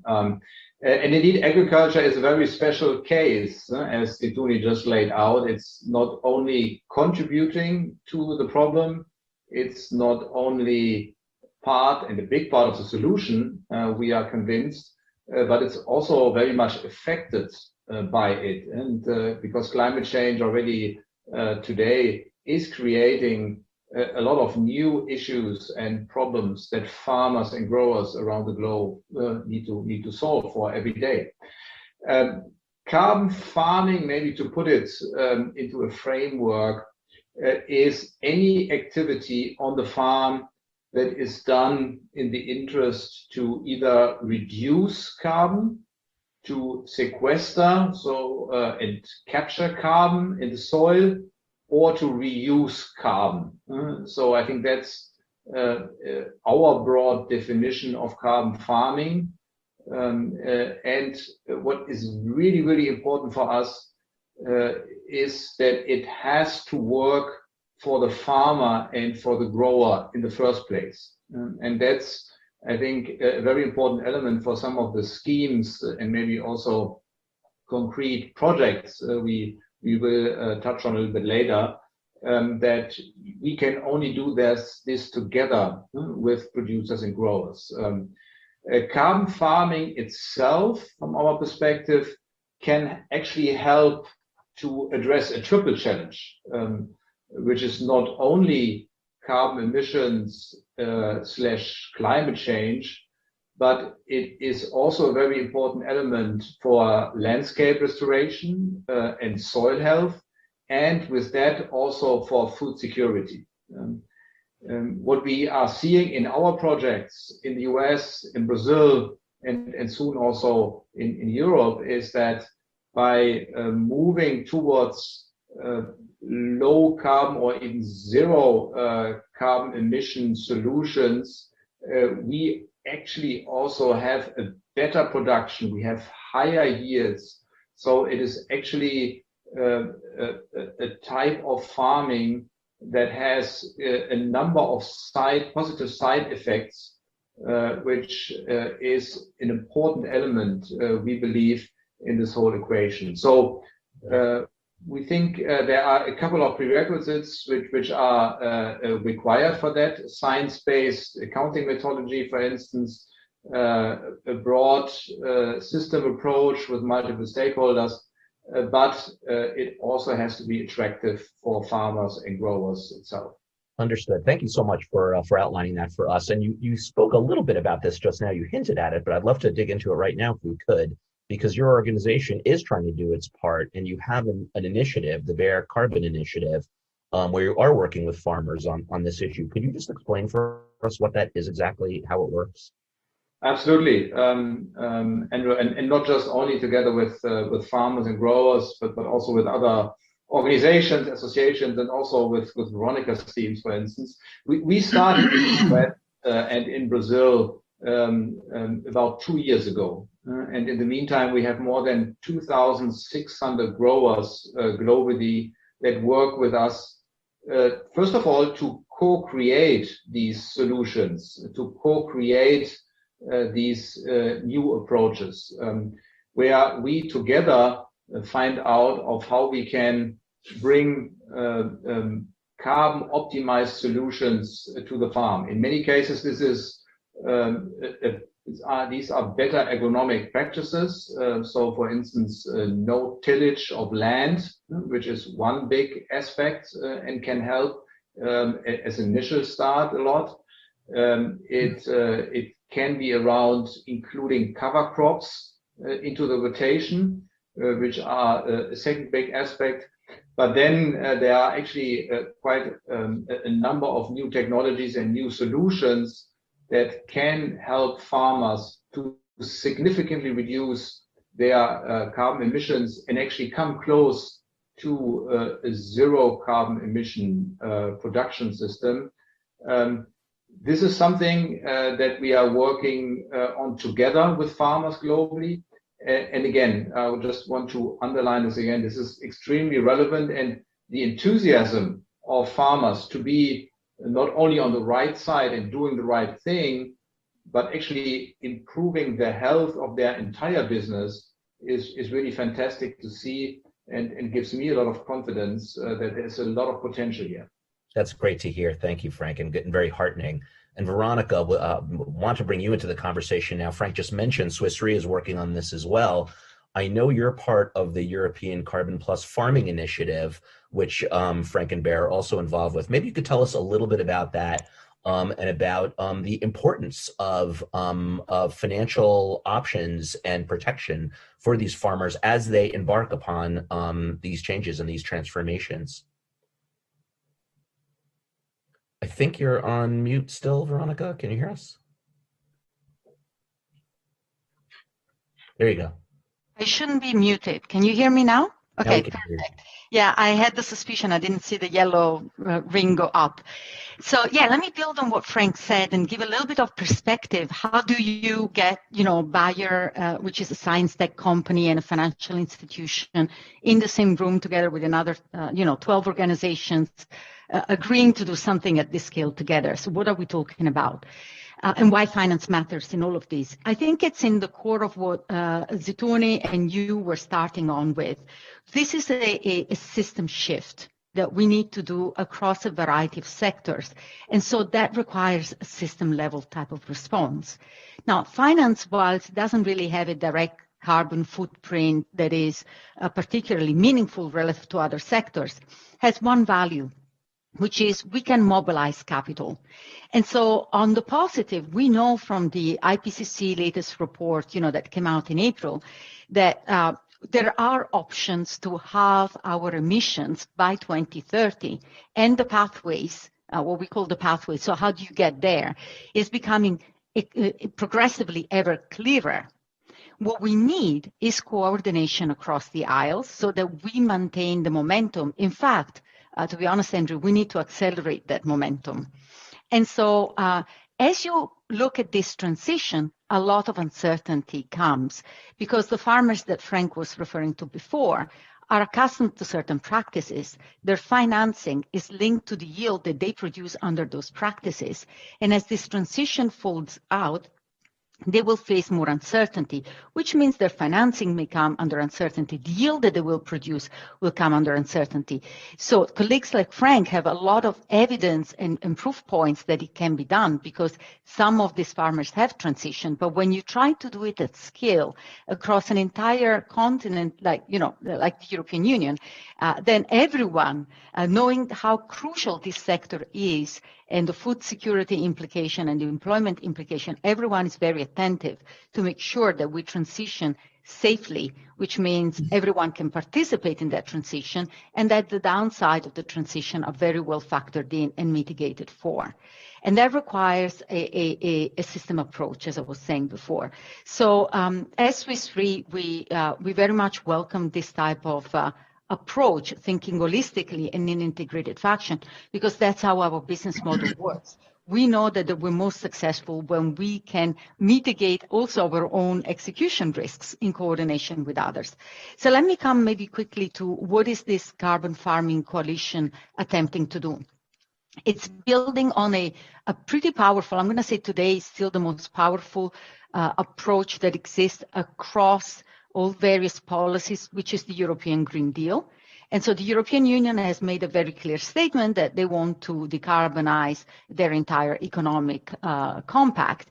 And they have created both the legislative and policy framework, as well as the mobilization of finance.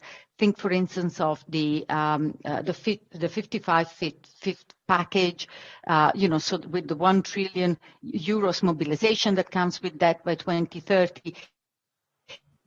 And then the European climate law that was approved last year. So they're doing that framework intervention that creates the condition for coalitions like ours to actually have an appropriate frame of reference. But then they also know that the mobilization of the private sector is essential. And that's why we are members of the WEF-facilitated CEO Action Group for the European Green Deal. And the Carbon Farming Coalition is one of what we call the lighthouse projects that attempts to demonstrate what it is possible at scale within the European Union in a coordinated approach across finance, technology, science, and seed manufacture, and as Frank highlighted, with a very important representation of all farmers' associations within Europe. And we've launched a survey that allowed us to create a baseline of understanding of what is it that prevents farmers from transitioning right now, and we're working at the moment on the roadmap with a sense of urgency, because we also know, and I'm sorry if I repeat, but it's really true what Frank said, that we not only do it for the climate transition phase, but also for the food security and ensuring that the practices are financially sustainable for our counterparts. We'll come back to that food security issue in a moment. Thank you for explaining that. And it's great to hear that this the capital markets and capital formation is being utilized to help in this space. We do have questions coming in, and I want to address one or two of them. I had a few more of my own, but first let's hear from our audience. And Zatuni, I think this might be one for you. This is from Rakesh Patel in Toronto with Everts. And the question is, how do we encourage soil revitalization and effective carbon capture and organic regeneration at the national policy level? Veronica was just referencing the EU Green Deal initiative, obviously very broad sweeping in lots of different sectors. But it appears that this, at the national level, the discussion on climate change, it's outside of that, in the public sector, really. And I'd be interested to hear your take on that, from your multilateral point of view. Thank you for the question.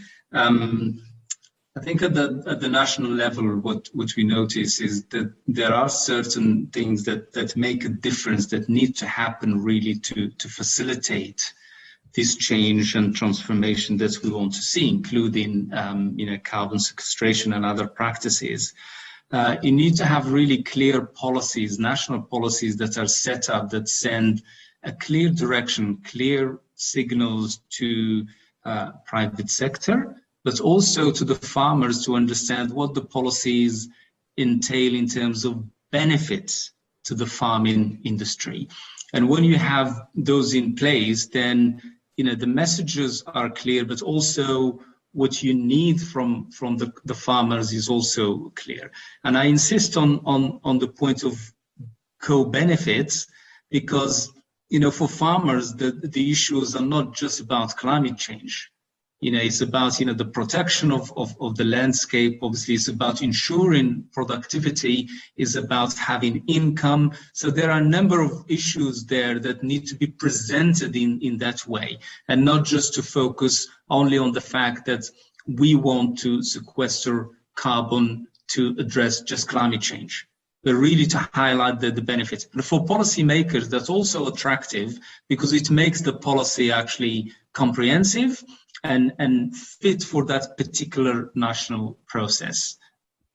Great, and thank you for that. And I wanted to, since we're talking about protecting farmers, and it has to be addressed on this discussion, just to bring us back to the crisis and war in Ukraine right now. And Frank, I turn to you after this, but this impacts an incredibly large breadbasket for wheat and sunflower oils and fertilizer products in a very important part of the world. What impact does this have on green farming? I want to point out to our audience, by the way, that if you're on our portal, if you look a little further down on the event page, we've got a great recent piece from FP Insider, which is our subscription research service for geopolitical pros. And it's focused on how climate change and war are compounding food insecurity, and talks through all the export shares to where they're coming from and where they're going to in the Ukraine Russia sphere. But back to you, Frank. I know that actually part of your carbon program, farming program, it involves a few farms in Ukraine. So you probably have some practical experience with this. All farming is suffering in the Ukraine, not just green farming as a result of the war. Should green farming implementation be delayed and put aside while we focus on the vital interest of basic food security? The clear answer is no. But before elaborating on that, I just want to indeed also share the concerns that Situni and you and many others had. We are indeed very concerned about now the direct impacts of the Russian aggression in the Ukraine. Both countries together make up for 30% of global wheat exports, plus some of the other crops you mentioned, and also fertilizers itself, but also some of their raw materials. So we are at the edge of a significant humanitarian hunger crisis here, and that's, I think, why all of us, together with also the private sector and also governmental institutions, need to do everything that we can do to mitigate the impact, which means full support for the Ukraine to actually safeguard whatever they can from the current harvest, and also allowing them to prepare for the harvest the following year, and at the same time also collaborate at scale and support smallholders everywhere globally to increase their yield. To your concrete question, no, we don't believe that we need to make a choice now between food security on the one hand side and making agriculture more sustainable. From our perspective, it's more the opposite. As I tried to explain earlier, what we do see is if you become actually more carbon efficient, if you apply the right agronomic practices, if you move towards climate smart solutions, actually you also increase productivity, you also increase the quality and the health of your soil and your farmland. So it actually is something that goes hand in hand, which makes me and us very optimistic that actually this the transformation of agriculture can actually be now accelerated by some of the crisis situations we have. What we need for that is innovation. Innovation in the form of digital technology, helping farmers across the globe to become more efficient, but also more targeted, but also innovation in science and new technologies, such as gene editing technologies to produce more robust seeds. So I think if we get the right framework in place to foster that, this actually could be an opportunity to do both, ensure food security, but also making agriculture more sustainable. Excellent. Thank you for sharing that. And I wanted to come back to you on the fertilizer market in particular, which is a little touchier topic. But first, to turn to Veronica, I see you nodding through all of this. You're in the business of risk management, and I would imagine that you have views as well on whether or not sticking with what might be more intensive and again, might hit in the short term production in these regions with this war. Should we move? Same question. Should we move past green techniques for now, just to expedite? What is your view on food security in the region? I think we just have to acknowledge that we have a real issue of a shock on top of a difficult transition. So as Frank said, if we can accelerate the transition to more modern, regenerative, carbon-rich soil, we will improve the yield. But that also means having access to the farmers, providing them with the personal security that they need, the financial means, et cetera, et cetera. So I think from a coalition perspective, I personally think we have to acknowledge the extreme state of challenging in the moment situation, but there are things we can do for the second harvest. And I think in collaboration with multilateral organizations that are attempting to open new corridors for safety and support, we can help the population restart as quickly as possible, as soon as it is safe for them to restart their activities. So Ukraine is a very vast country.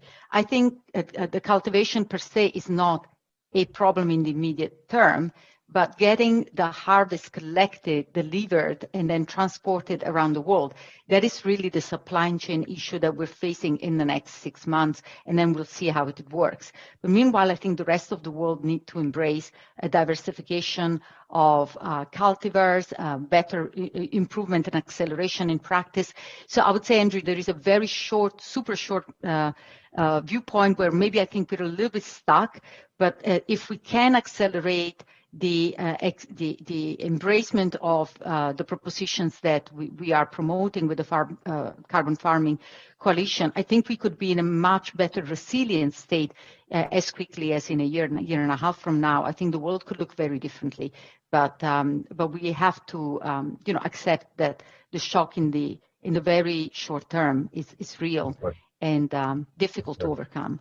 And you're quite right on the supply chain issues and the status, the precarious status of Black Sea ports and the ability to ship. It makes it very difficult. Frank, if we could go back to you on the fertilizer issue, this is something that I would hope Bayer would have some good perspective on. Not just Ukraine, Russia is a large provider of essential ingredients to farming, and I know the solutions we're talking about will help mitigate that, but they're a long time coming. What's your view on how this would impact food security going forward, not just in the region, but globally? Yeah, indeed, Russia is a primary producer of basically all main commercial fertilizer inputs: nitrogen, phosphates, potash, and some of their key, let's say, ingredients. Plus, of course, also then is bringing the energy that is needed to produce synthetic fertilizer. Synthetic fertilizers, of course, were one of the key drivers of the green revolution and have enabled agriculture in the first place to actually feed 7 billion people and more than 7 billion people. But of course, it also comes with an impact on the environment. What we, I think, will see also out of this crisis is an acceleration of technologies that potentially will replace synthetic fertilizers over time. Bio and biological based solutions such as nitrogen fixation microbes that help plants actually get their nitrogen either from the soil or even out of the air, as some plants such as soybeans already do. So what we see, and we ourselves are working on these new biological solution for the past, is that we will see an acceleration out of this crisis as well, which at the end is actually also good news, because it will not only reduce the environmental impact in agriculture, but also will help to make plants more robust and with that also further increase productivity in agriculture. Great, thank you, Frank, and very heartening to hear that these innovations will help. We are pretty much out of time, but I have one last question for you, Zitouni, to close it out for us. And I believe this is something you feel strongly about. So if you could perhaps try to give us a succinct answer, since we have to go. But I'm just kind of curious. We've talked about these wonderful activities happening at the corporate level with Bayer and the financial level with Swiss Re, as you described what governments are doing. What can consumers do on this front to understand a little bit more about what the problem we're facing and to help with this problem? Is it more knowledge and awareness of consumption and what we're consuming? We should be really scrutinizing those labels. What can consumers do to help address this issue? Thank you, Andrew. There's a lot that consumers can do, that we can do. We're consumers. Yeah, we're consumers. I think the first thing that we can do is stop wasting food. We waste so much food. The third of the food that is produced for human consumption, we throw it away. And this is perfectly edible food. And this is particularly a problem, because when we look at other parts of the world, there are people who don't have enough food and they're dying of hunger. So we have around 811 million people that go hungry every day. And then we throw a third of food away. And on the other side, we have around 2 billion people who are obese or overweight. So I think the first thing we need to do is stop wasting food, value the food that we consume, and think about how is it produced, because when we throw the food away, we don't just waste food, we waste the energy, the water, the effort, everything that went into producing that food. And in addition to that, it contributes to around 8% of greenhouse gas emissions. So I think we need to rethink our connection with food. We need to take responsibility as consumers to think, what we produce, where it comes from, and what impact does the food we consume has on the environment, on the climate, and our health. So for me, this is the first thing that we need to do as consumers, change our mindset. And crisis after crisis, after COVID, after now the war in Ukraine, there's so many things happening that forces us really to rethink our behavior and how we consume natural resources in general. because it's not sustainable the way we lead in our lifestyle and think about the global picture. So for me, consumers, it's a responsibility, change in mindset, and respect to food. Thank you, Zatouni. Those are words to live by, and I appreciate your sharing. And we are all consumers and should take our responsibility in this process. Zatouni, thank you so much. Veronica, really insightful comments. Frank, thanks for all the work that you're doing on this front. We really appreciate your participating today. A really interesting discussion. Thanks for joining. Thank you for the opportunity. Thanks a lot. Bye-bye. I am now very happy to introduce my colleague, Dr. Maisha Alam, the VP of Research of FP Analytics, which produced that report I mentioned that is down lower on the page on food security. And Maisha is hosting a discussion with a very distinguished guest. Maisha, over to you. Thanks, Andrew. Happy to be here and delighted to now introduce our next world leader, Mary Robinson, who is the chair of the Elders and former president of Ireland, former UN Special Envoy on Climate Change and El Nino, and former UN High Commissioner for Human Rights. She's also one of my heroes, so I feel especially privileged to host this conversation. Thank you for joining us, President Robinson. It's a pleasure, Maisha. Nice to see you again. Nice to see you as well. To begin, can you help our audience understand, what do you mean by climate justice? And how have you seen climate change exacerbate injustice? I'm always happy to talk about climate justice because that's the way I came to understand the climate issue, working in African countries and seeing that they were disproportionately and much earlier affected than my country, Ireland.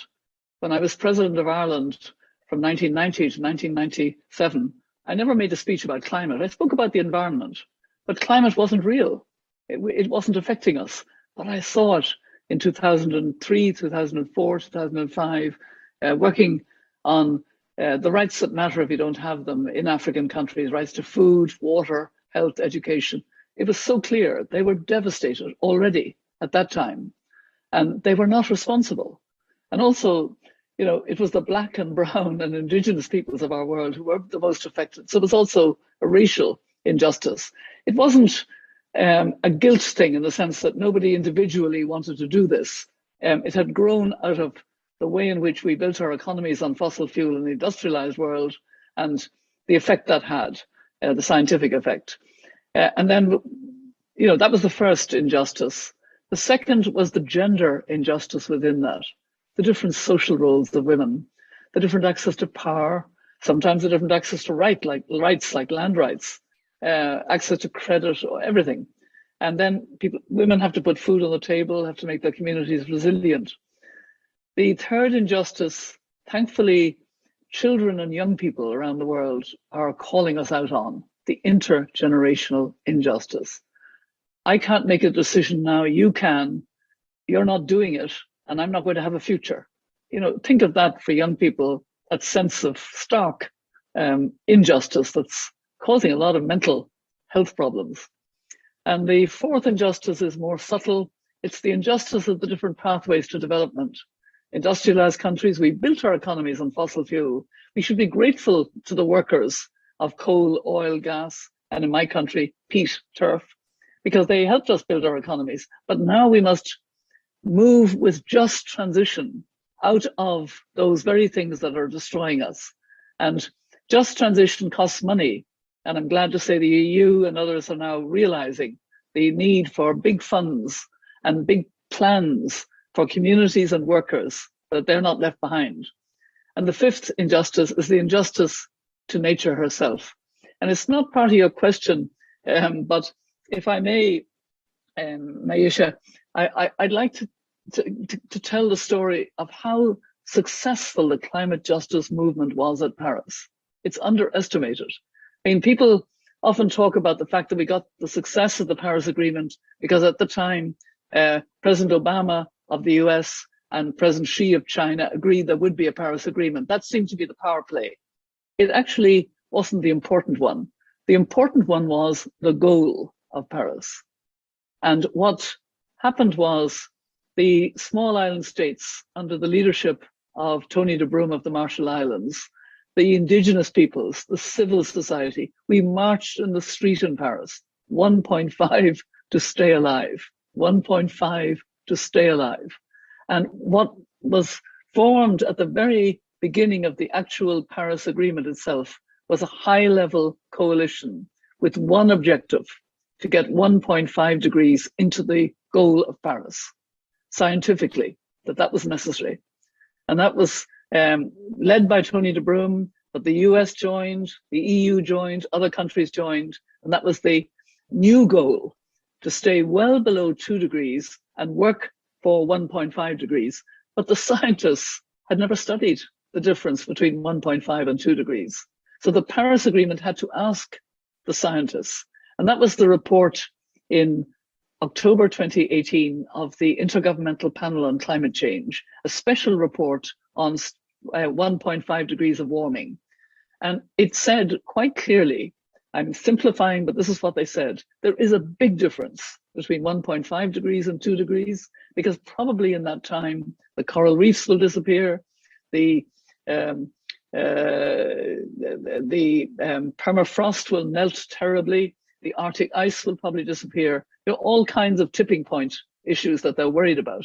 And therefore, the strong, unified recommendation of the scientists was the whole world actually needs to stay at 1.5 degrees. And to do that, we need to reduce by 45% our carbon emissions. The most recent report of the IPCC said 43% reduction by 2030. It's still a huge reduction. And you know, it's really interesting that it was the most disadvantaged, but the most knowledgeable, who insisted on a real science goal. And in the COP26, which I was very active in, we were all aligning with 1.5. That's become the language.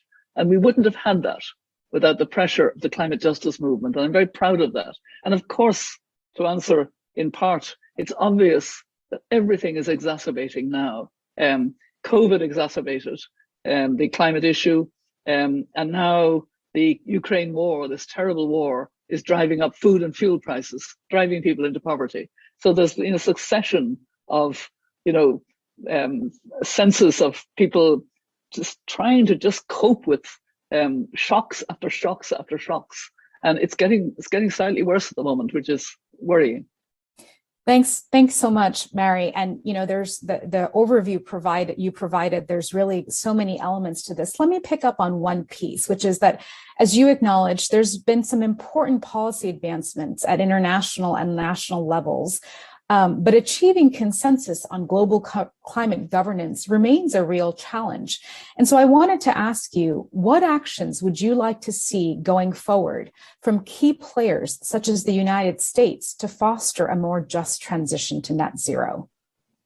I'd very much like to see the United States fulfill a lot of the climate kind of pledges that were made actually in COP26. By John Kerry. There was a real sense of the United States being back, but the truth is, we're seeing the problems politically in the United States, and we need to see the tax incentives to decarbonize industry, for example, transport and power, the 500 billion climate pact. Of the stalled Build Back Better. The Build Back Better is not going to come in full, but bits of it can come back. And that's a really important part. And, China has said, and, there's some truth in it, that the United States overpromises and doesn't deliver. And that's a real worry now. And it's a real worry even politically about who will be the next president and so on. So that's one thing. But I'm pleased to see that so much of industry now, so much of investment is aligning with 1.5. There's a lot happening that's important. The trouble is, as I discovered when I was asked the question in Paris on live television, the result of Climate Action Tracker measuring the pledges to date that were made before and at COP26 in Glasgow. Where are we in looking at where the world is going? And it was quite clear from their report. They said, unfortunately, we're still heading for, if everybody fulfilled all the pledges, which is again saying something, that we would be heading for a 2.4 degree world and at the end of this century. And that caused me to actually get quite emotional. I lost it for a few minutes because for me, it meant, you know, so many people alive today and all our children and grandchildren will face an unlivable world. And, you know, that can't be possible. But that is where we are, even with the pledges. So for COP26, and we'll come back to that probably, we have to get real about where we are. Thank you. And, you know, really putting into real terms what it means, which is not just livelihoods, but lives on the line. Yeah. And when we look ahead, you know, you talked about Paris, you talked about Glasgow, and of course we have the African COP coming up. And I wanted to ask you, in what ways should the agenda of the upcoming COP27 in Sharm el-Sheikh in Egypt prioritize climate justice? What would you like to see happen there and come out of that series of negotiations? I'd like to see full implementation of what was agreed in Glasgow. It still isn't enough, but it was pretty smart. First of all, we agreed that instead of waiting for 5 years or whatever, we would that the biggest emitters would come back with more ambition to Egypt this year. That's important, and that has to happen.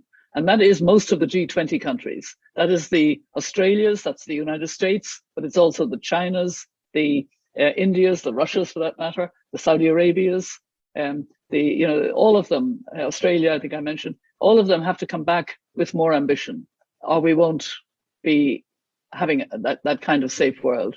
Secondly, there was a commitment to double climate adaptation finance.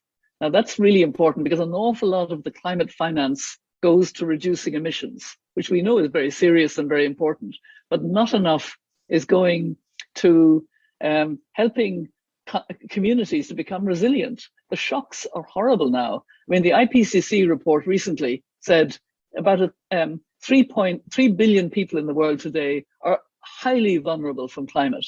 And in many cases, it has passed the question of adaptation.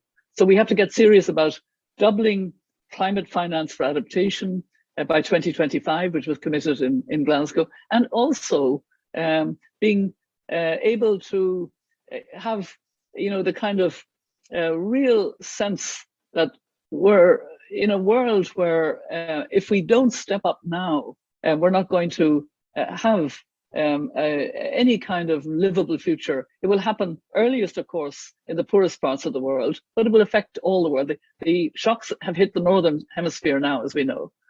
So, you know, that's really important.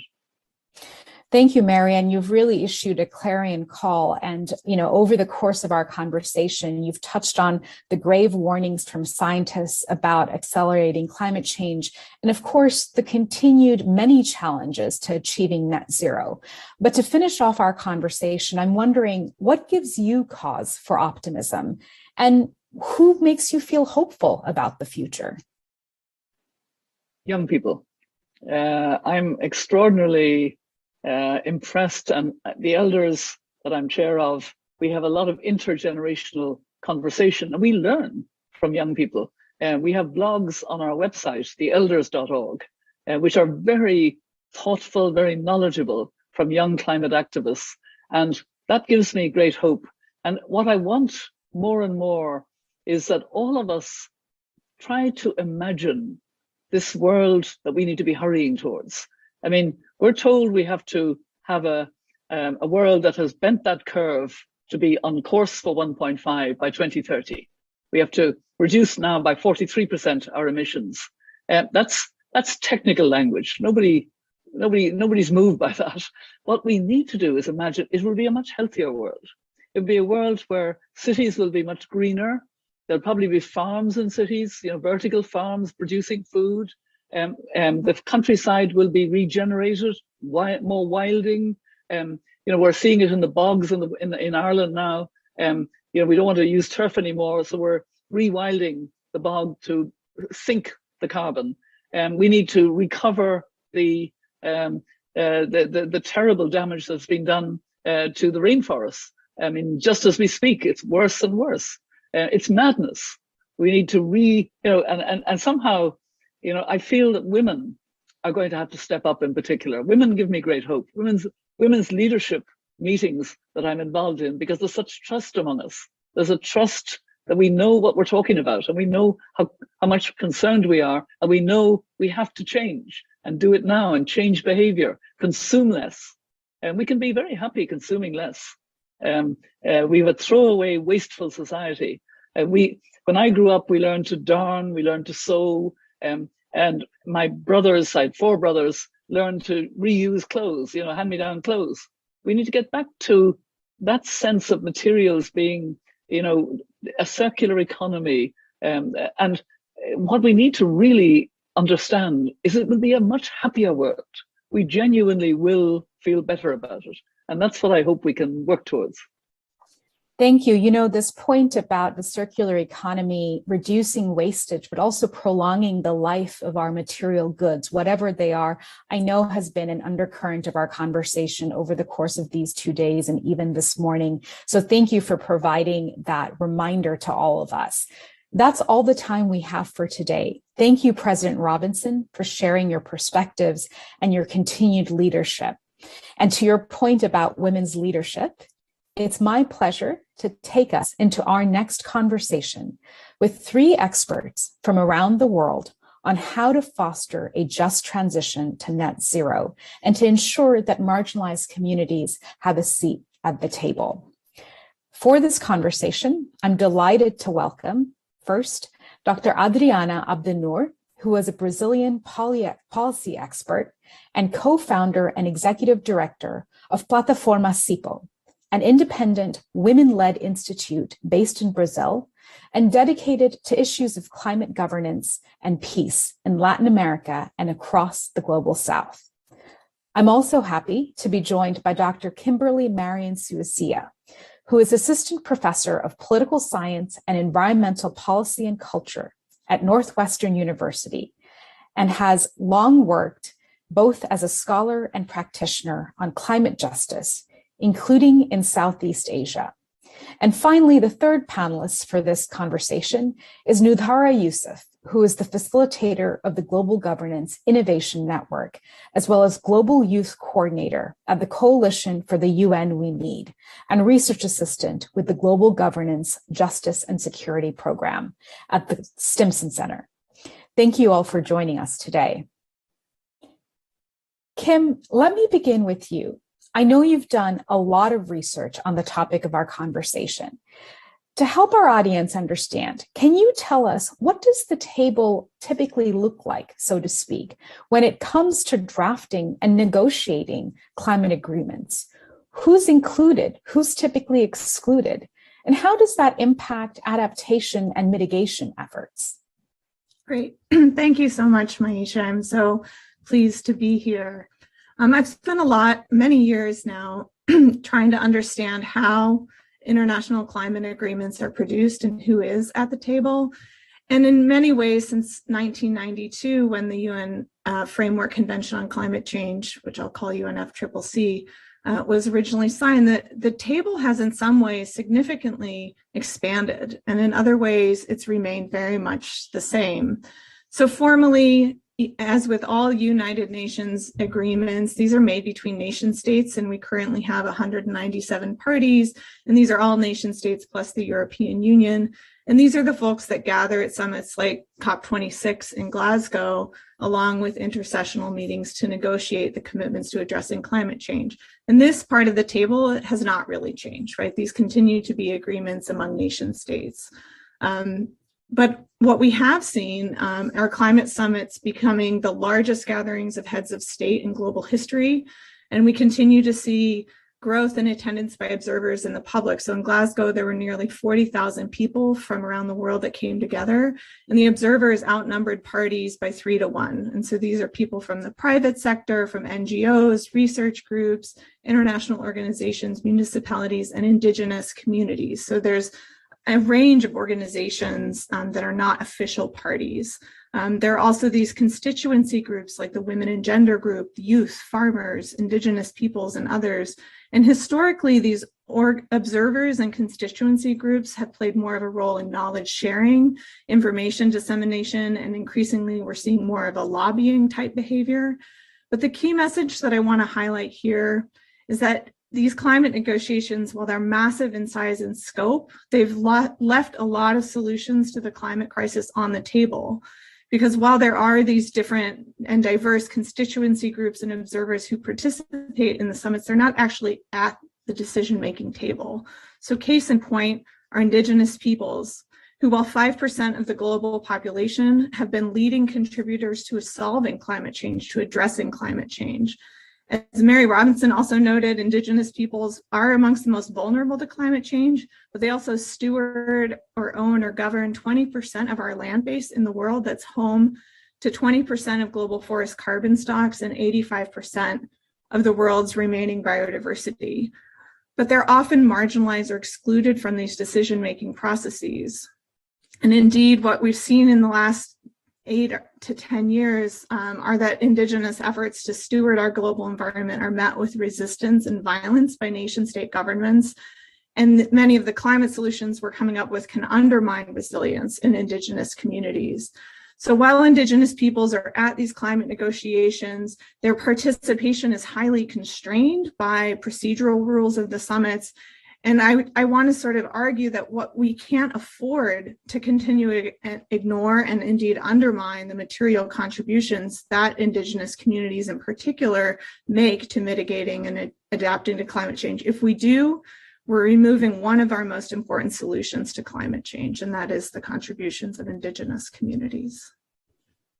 Thank you, Kim, and that's so interesting, and you've really given us a lot to kind of work with as we continue this conversation. Before I move to my next question, I wanted to remind our audience today who are tuning in from all over the world that you're welcome to ask a question to our panel. In order to do that, click the Ask a Question button on the event page, and you should be able to submit your questions that way, and we'll be very happy to try to take some of those over the course of this panel. Let me now move to Adriana and to build on what Kim was telling us. I know that you're doing really important work on the Amazon region, which is under enormous threat.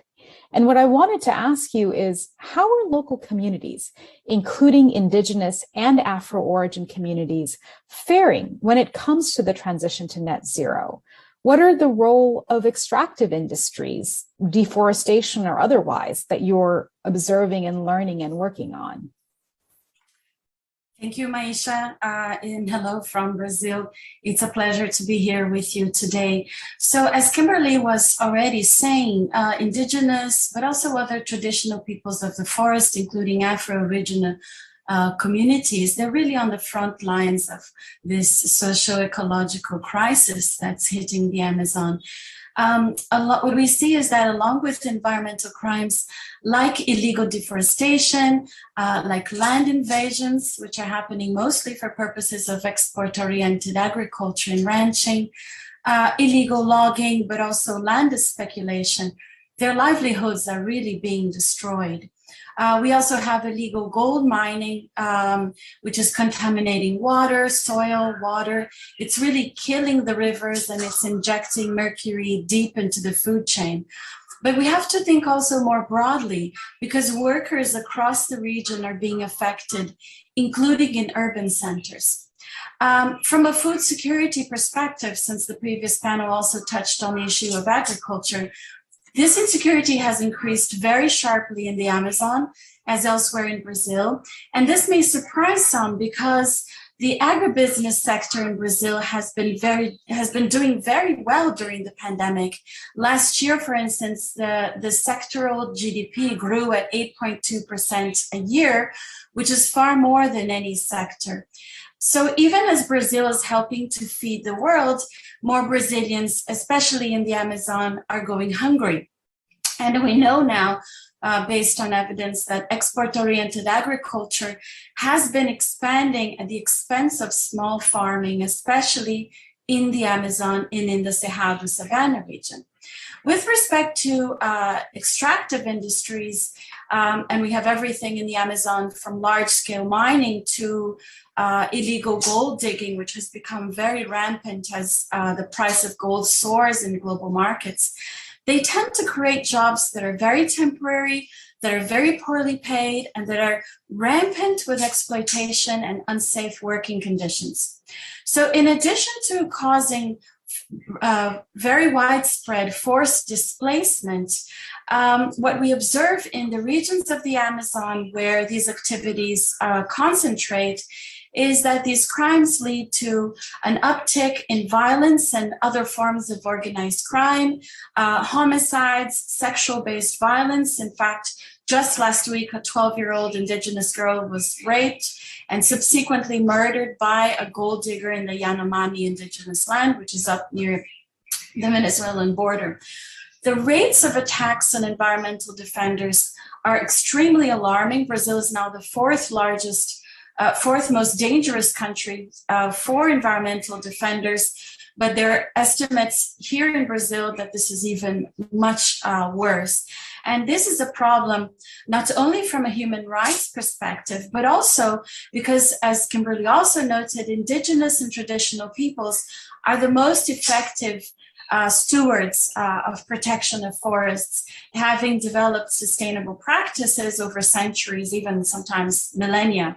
And in fact, a study that was just released here in Brazil shows that forest cover in indigenous lands in the Brazilian Amazon was 17 times lower than in non-protected areas.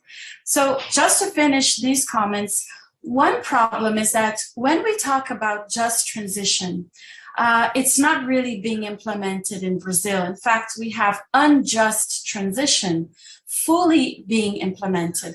The current government's anti-environment policies, they include dismantling the institutions that are tasked, according to the Constitution, with protecting the forest, with supporting these communities. It's also backing legislative bills that would legalize all of these environmental crimes being committed in the Amazon, so as to favor export-oriented agriculture alone and the extractive activities. And then you add to this the growing demand from global markets and the lax regulation of forest commodity chains. All of these deeply exacerbating problems that date back to the military dictatorship years, when the government began to actively encourage, through a state project, deforestation and large-scale infrastructure in the region. So I think that's an initial diagnosis, but I hope that we can also talk about some of the solutions. Thank you. Absolutely, Adriana. And I'd love to actually ask you, Adriana, a follow-up question. You know, over the course of your comments, you highlighted gender-based violence and the differential impacts on women. And earlier in our conversation with President Mary Robinson, she also highlighted how climate change can exacerbate gender injustices and the importance of women's leadership. I know that you've worked extensively on the Women, Peace and Security agenda as well, including at the UN. And I wanted to ask you, you know, what do you think are some of the lessons learned or shared exchanges between the climate change agenda and the transition to net zero and the Women, Peace and Security agenda? Can you offer some thoughts on the linkages between the two and how to kind of advance both of them in an integrated way? Thank you. That's a really interesting question. So women are disproportionately the bearers of the burdens of this ecological crisis. There's a helicopter overhead. Whether we're talking about the changing rainfall patterns, global warming, changes in the tides and the ocean side, for instance, of the Amazon, we know that they are disproportionately, for instance, displaced due to climate change and environmental degradation, as well as other burdens. And I've talked about the role of violence, but they're also they're repositories of information and they are sources of leadership. And in the traditional communities, women, even though they, for instance, don't have land tenure, as, even outside of the indigenous lands where this, of course, doesn't really apply, they often have a special relationship to the land, and their roles within local communities are very much tied to the preservation of the land and of the forest. For instance, here in the Amazon, women often lead the Brazil nut picking and the hand processing of that. And so they have very vested interests, and they represent sources of knowledge that are seldom tapped into by policymakers.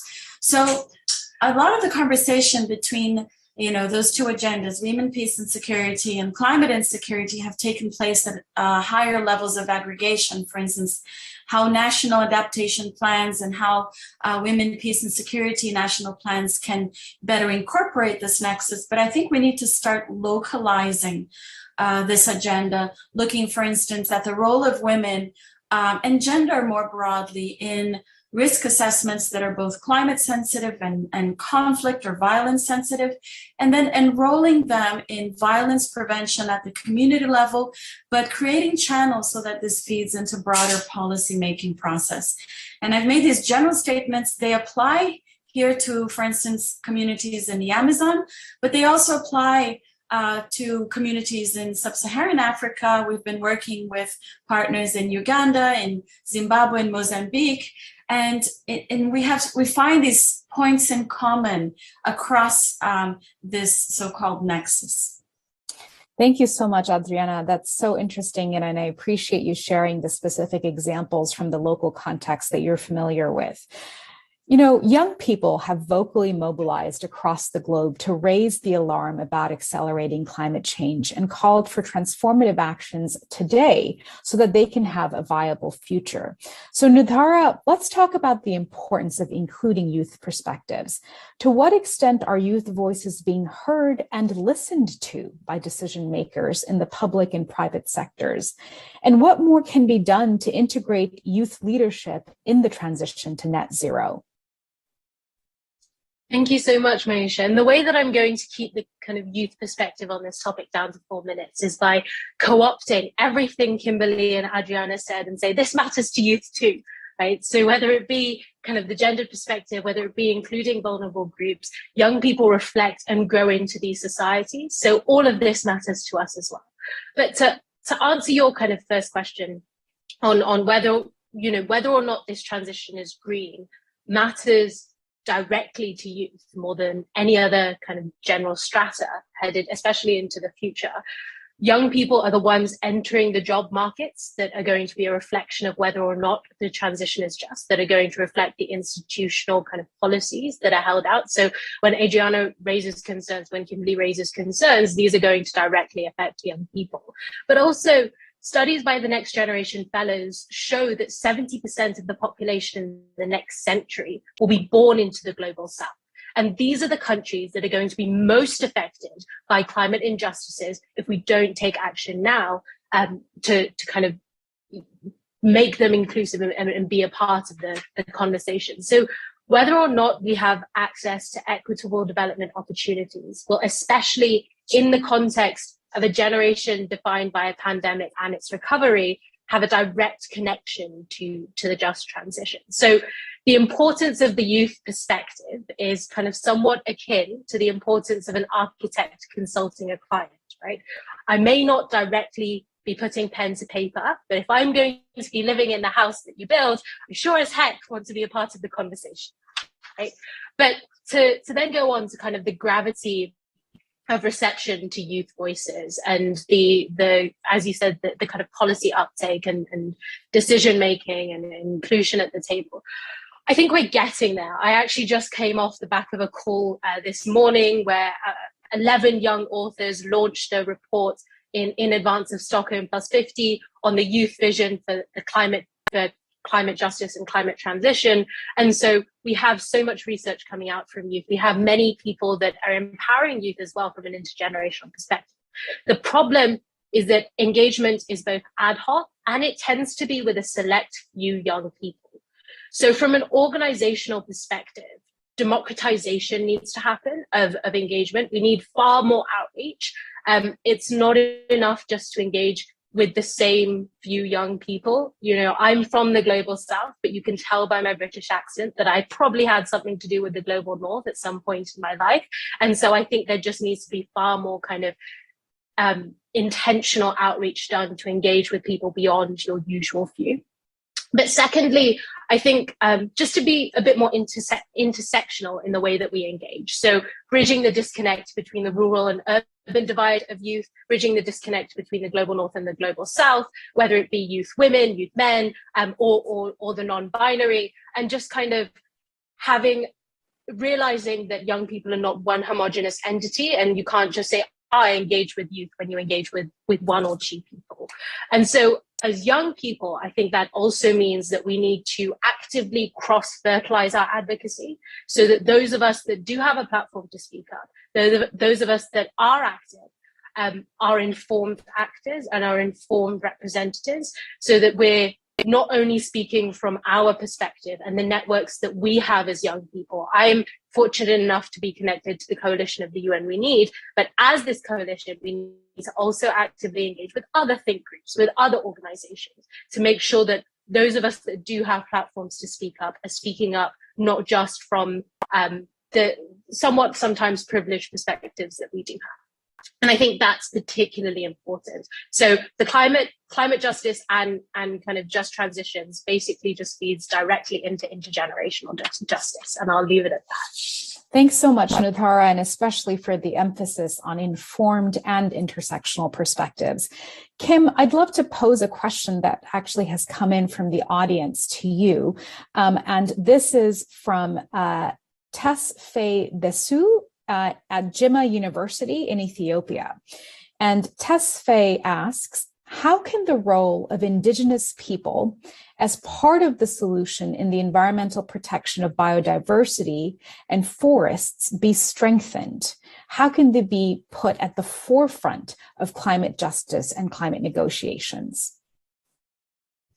I love that question. Thank you so much for that question. I think, you know, one of the greatest climate solutions that we could have today and that we're not really taking on is to support land rights for Indigenous communities. So back in 2014, a global coalition of Indigenous organizations and activists launched the Land Rights Now campaign and have really been trying to advocate for this at pretty much every international environmental negotiation that has taken place since. And it's one of the things that is not actually being taken up effectively by policymakers in these UN decision-making spaces.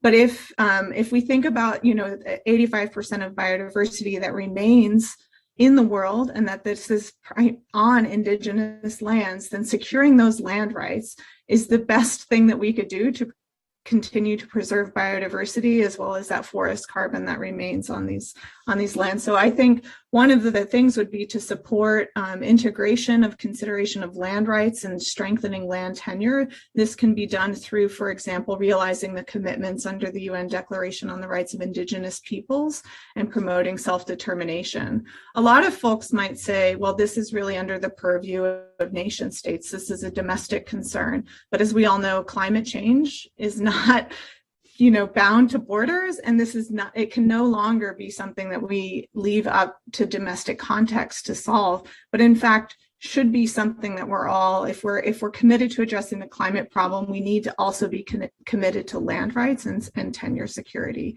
for folks. Thanks so much, Kim. And actually, that is in many ways a perfect segue to another audience question that I wanted to put forward and, welcome any of you who might want to jump in on this. This is from Tris, who's with the Peacemakers Network in Washington, D.C. And Tris asks, how can we as consumers support farmers to reduce the extreme demand and pressure that can be put on them to quickly produce agriculture? Go ahead, Adriana. Thank you. That's an excellent question, and our organization has been working very hard on this. So we've identified a number of recommendations for how to tackle the issue of dirty supply chains, as you tend to call them in the global north. And they vary from, for instance, reaffirming the protected status of Indigenous lands and conservation units, strengthening law enforcement, boosting cross-sector collaboration, creating improved early warning systems. But internationally, as you correctly point out, we also need to strengthen international cooperation in preventive ways. And this dovetails with the need for a new vision of sustainability in the Brazilian Amazon or other parts of the world that are being affected by these problems, along with an action plan, right? So here's where I sense there is a disconnect in what we hear about just transition in rich countries and the needs and the realities of places like Brazil. What I hear, including here in the forum from some of our counterparts, is a very techno-economic view of the future. It's focused on energy. It's about electric cars and batteries. But the reality in developing countries in Brazil is a little bit different, and it's much, much messier. Brazil, for instance, already has vast potential in renewable energies, but it needs to think, just as you connoted in your question about agriculture, deforestation, and all of this in a context of high informality, which is very different. So when you think about just transition in rich countries and you envision direct job losses, it's not the case. For instance, in the Amazon, 6 out of 10 workers are in the informal sector. And in addition, one job typically sustains 8, 12, 15 different people. So we need to develop discourses and approaches to just transition, including through international cooperation, that look a little bit differently. And creating not just curbing deforestation, but creation of dignified jobs and income and boosting social protection is an integral part of this agenda. Now, how can we work together? If you're a part of a consumer group, we're civil society here. We work private sector, finance sector. We work with some governments, obviously not ours at the moment. What our organization is working on is called the Responsibility Chain Task Force. And rather than think about supply chains, which is your perspective, how do we spread accountability across an entire commodity chain, be it beef, soy, gold, or timber? What we need is a multi-stakeholder governance model that will bring together those consumer and producer countries, but also have a monitoring mechanism that's led by civil society and get on board the private sector, the more progressive aspects of it, and finance, so that we can really track and identify the major gaps. And I think there are already a lot of actors working on different components of supply chains, or as we call them, responsibility chains. But we need to unite them under a common vision and then link them to global governance frameworks. And Kimberly mentioned, for instance, one on indigenous issues, but you also have ones on business and human rights, so that these efforts are maximized and that they're not decoupled from multi-governance approach, because these commodity chains, supply chains, responsibility chains, whatever you want to call them, they will not be cleaned up unless everybody is on board. So that's my starting point for an answer, but I hope we get a chance to discuss this in other spaces. Thank you. Thank you, Adriana. And I'd love to come back to what you were talking about with the Responsibility Chain Task Force. But before we do that, I want to bring in another audience question, one that maybe, again, any three of you might want to jump in on. And this one is from Olawunmi Ilesani, at the Borlaug Institute for International Agriculture and Development at Texas A&M University. And Olawunmi asks, how can we make sure the Global South, often the most affected in these insecurities that you're highlighting, is able to access investments that are being deployed to combat these issues? There's obviously a financing and funding gap, and ensuring that the money goes where it needs to be. So, how can we ensure that that happens better in the Global South? I can jump in with an initial response, Great. but I think, Adriana and Kimberly might be able to provide much more expertise on this. But just from a to provide a bit of a youth perspective, just because young people are always resource constrained in all the activities they do, and they're expected to do a lot with very little. I think part of it is going to be the future of sustainable funding, at least the way I see it, is going to be in public-private partnerships. And as Adriana said, capitalizing on the more progressive sides of the private sector. And I think to that extent, it needs to be kind of investment, the public side of it being channeling this investment into places that are not only just strategic for the private sector.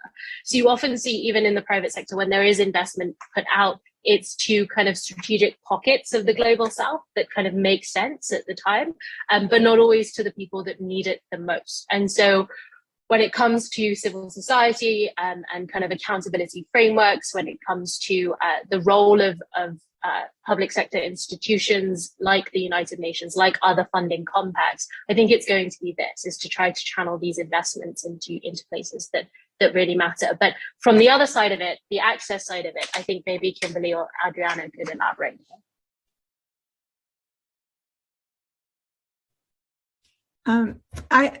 One of the things that really stuck out to me when Adriana was speaking is how much time and resources we have dedicated to technical and economic solutions and really thinking, how do we channel this in a particular way? But we really haven't focused on the social solutions. And so we might even think about access to investment through a social lens, right? And thinking about what would it mean to really understand what the barriers to access are and what the funding priorities of communities might be. Versus sort of having the funders define those priorities for communities. And I think one of the, it seems, we're in a world of 8 billion people. How do we actually actively listen to those who are the most disconnected from these global summits or from the large funding organizations? And I don't think because that challenge is so daunting that it means we avoid it. And I really do think this, like the youth perspective, for example, can teach us a lot about how to listen better and to really think through, like, what are the true needs? How can we foster the kind of trust that President Robinson was also talking about, right? Which we have lost a lot of trust amongst in our governments and in our systems. And a lot of this is because we aren't focusing on those social relationships and those connections. I'm not trying to punt the answer from how do we secure access, but rather suggest that we think differently about how we're asking that question and how we then might think of different ways of listening to be able to answer it. And speaking of listening better, Kim, I actually want to put this next audience question to you. And again, a perfect segue. This comes from Veal and Diana at the Impact Innovation Institute in Dubai in the United Arab Emirates. And they ask, how can technology be better leveraged to uplift voices, and I would say, and listen to, that have not been represented in these conversations historically? What is the role of technology in advancing inclusion in this space? That's a great question and a great point to bring up. And actually, what we have seen, especially, for example, in the time of COVID, that global governance has really transformed right through technology. And there's a potential for much greater access and ability to bring in diverse voices through these technologies. But there's also a huge risk that it's allowing us to not actively cultivate and actively do that kind of intersectional outreach that Nutara was talking about. And so I think, some of the ways that we might think about technology, and in a lot of we know that in sub-Saharan Africa, for example, more people have access to cell phones than to toilets, right? And so it's not, there are low sort of barriers to entry, not everywhere, but in a lot of places, to using technology. And perhaps one of the things that we could be doing is figuring out how to channel what we're seeing through, for example, social media or different communication platforms more directly into climate negotiations. And we've seen this at work with, for example, and pardon my focus on indigenous peoples, but that's what I focus a lot of my research on. We've seen technology facilitate the inclusion of more diverse voices from across the globe, because of Twitter and social media and email, and the ability to kind of navigate very nimbly across the negotiation spaces. Because you have technology at hand, you can overcome some of the limited resource constraints if those networks are really strong and built out. Thank you, Kim. And, I love that you highlighted the opportunities that lay ahead and how technology, whether that's social media or cell phones or otherwise, can help us leverage those. All three of you over the course of this conversation have so eloquently spoken about several concerns and challenges when it comes to fostering a more just transition to net zero and ensuring that marginalized voices are included and represented. And before we wrap up our conversation, I would like to ask all of you, this question is for all of you. What would you like to see going forward when it comes to fostering a just transition? Are there any practical proposals, evidence gaps, or global governance initiatives you'd like to highlight that our audience should be aware of and that you think are particularly promising?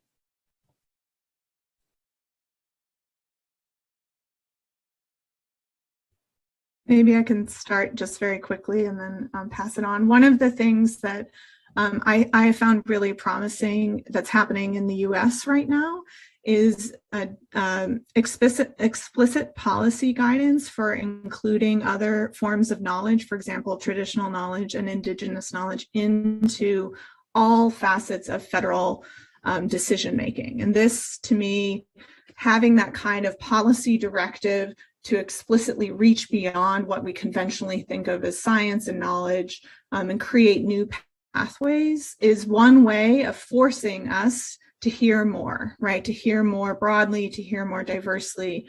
And I think that the Biden administration's memorandum of understanding to recognize and respect treaty rights and incorporate traditional knowledge into federal policymaking is a huge step forward. Great, thanks so much. And what about you, Adriana? Thank you. What I would like to see is an effective global forest treaty, because we didn't get that out of the Earth Summit in '92, although it was on the table along with climate, deforestation, and biodiversity.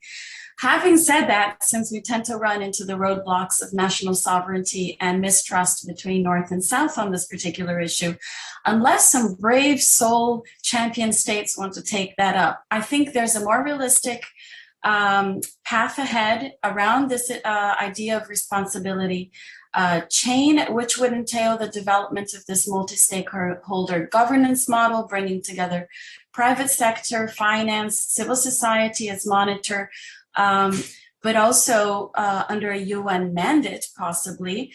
And that could lead them to the harmonization, coordination of policies for prevention, as well as tackling environmental crimes in areas like the Amazon.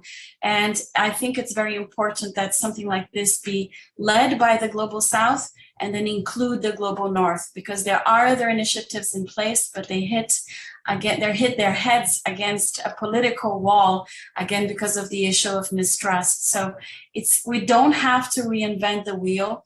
We know how to curb illegal deforestation and other environmental crimes. We've done it in the past. We just need to join the actors under a common vision and move forward with an actionable plan. Thank you. Thanks so much, Adriana. And Nutara, let me come to you. You are the next generation, and I would love to hear your perspective on this as well. Thank you, Aisha. And just to also, as one of the kind of concrete steps, I think building on what Kimberly said earlier about the use of technology, I think young people and most people actually are headline readers. We like to read kind of headlines of news as opposed to kind of big reports. So I think the UN needs to acknowledge its role more as a marketer and put on a marketing hat sometimes to really get the message across to people, because outreach is not just traveling to a country, it's sometimes through technology. But I also think the Summit of the Future in 2023, proposed by the Secretary General in the Our Common Agenda report, poses a kind of global governance node and moment in time where we can really reevaluate and think about the type of ancestors we'd like to be going forward, and really allow young people to take ownership as agents of not just youth, but of the future, because there tends to be a cutoff point where you realize, I'm no longer young. Oh no, I can't be a part of the youth agenda anymore. That's not true. I think youth alumni are just as important for helping to further the future generations agenda. And I think you see that more when young people start to take ownership as agents of future generations, not just of agents of these next couple years where I get to be a part of the youth conversation. Thanks so much, Nuthara. And I loved what you said about think about what kind of ancestor I want to be. I know we've only scratched the surface when it comes to the conversation on fostering a just transition to net zero, but I'm afraid that's all the time we have for today. Thanks again to my guests, Dr. Kim Marian Suecia, Dr. Adriana Abdenour, and Nuthara Youssef for speaking with us.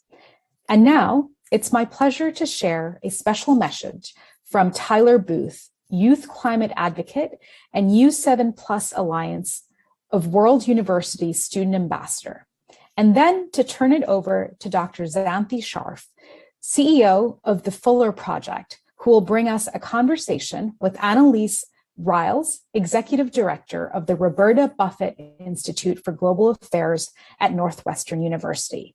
Let's take a listen. Climate change is here. We are dealing with its effects every other day. Yet at the same time, we continue to contribute to its cause. We continue to burn fossil fuels and destroy natural habitats. The solutions are clear, but they are not simple. We require a deep, swift, and just transition away from polluting industries towards clean and green alternatives. We need better governance systems to ensure that the most marginalized and most affected people are included in the decision-making space. We need to ensure that funding is accessible. But for me, the most important is the inclusion of young people and intersectional approaches in our tackling of climate change. Young people are at the forefront of this crisis. We are today, we are tomorrow, and we will be in 10 years' time. We need change. Young people are a tool. We are a resource. We are available and we are ready to act. All we ask is to be meaningfully included and meaningfully engaged. For me, that means engagement in policy-making spaces, because I find if I can affect policy, I can affect action, and by affecting action, I can affect change. What we require of you, we need to be taken seriously. We need to be heard. We don't need to be in the room because we're just another object or another person to say we have in the room. We need to be there because our voices matter, because what we are saying is important, because what we are demanding is important. But most importantly, the insights we offer and the new ways we are approaching our problems are innovative, they're insightful, and they demand to be heard, and they require this opportunity of you to listen to us. My message to you is, listen to the young people. We are the future of tomorrow, but we are today. Thank you, Maisha.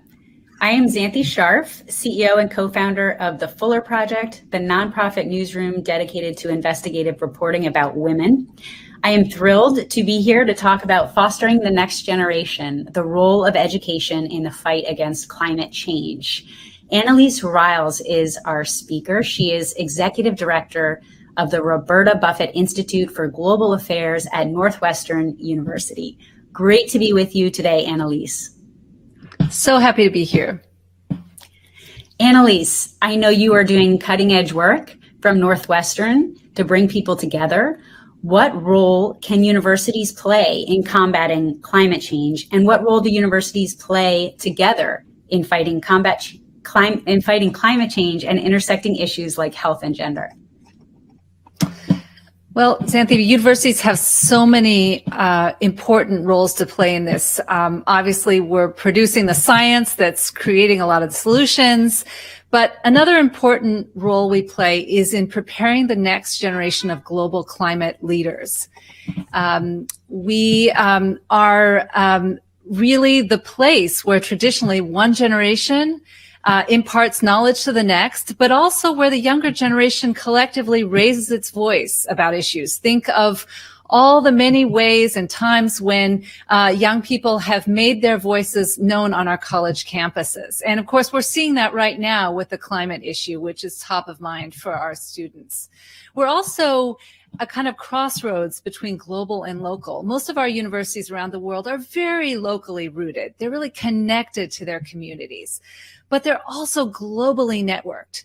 So if you want to understand, for example, how my use of electricity here in Illinois is impacting my counterparts in the Fiji Islands where seawaters levels are rising, we have networks that make those connections very real for us and for our students.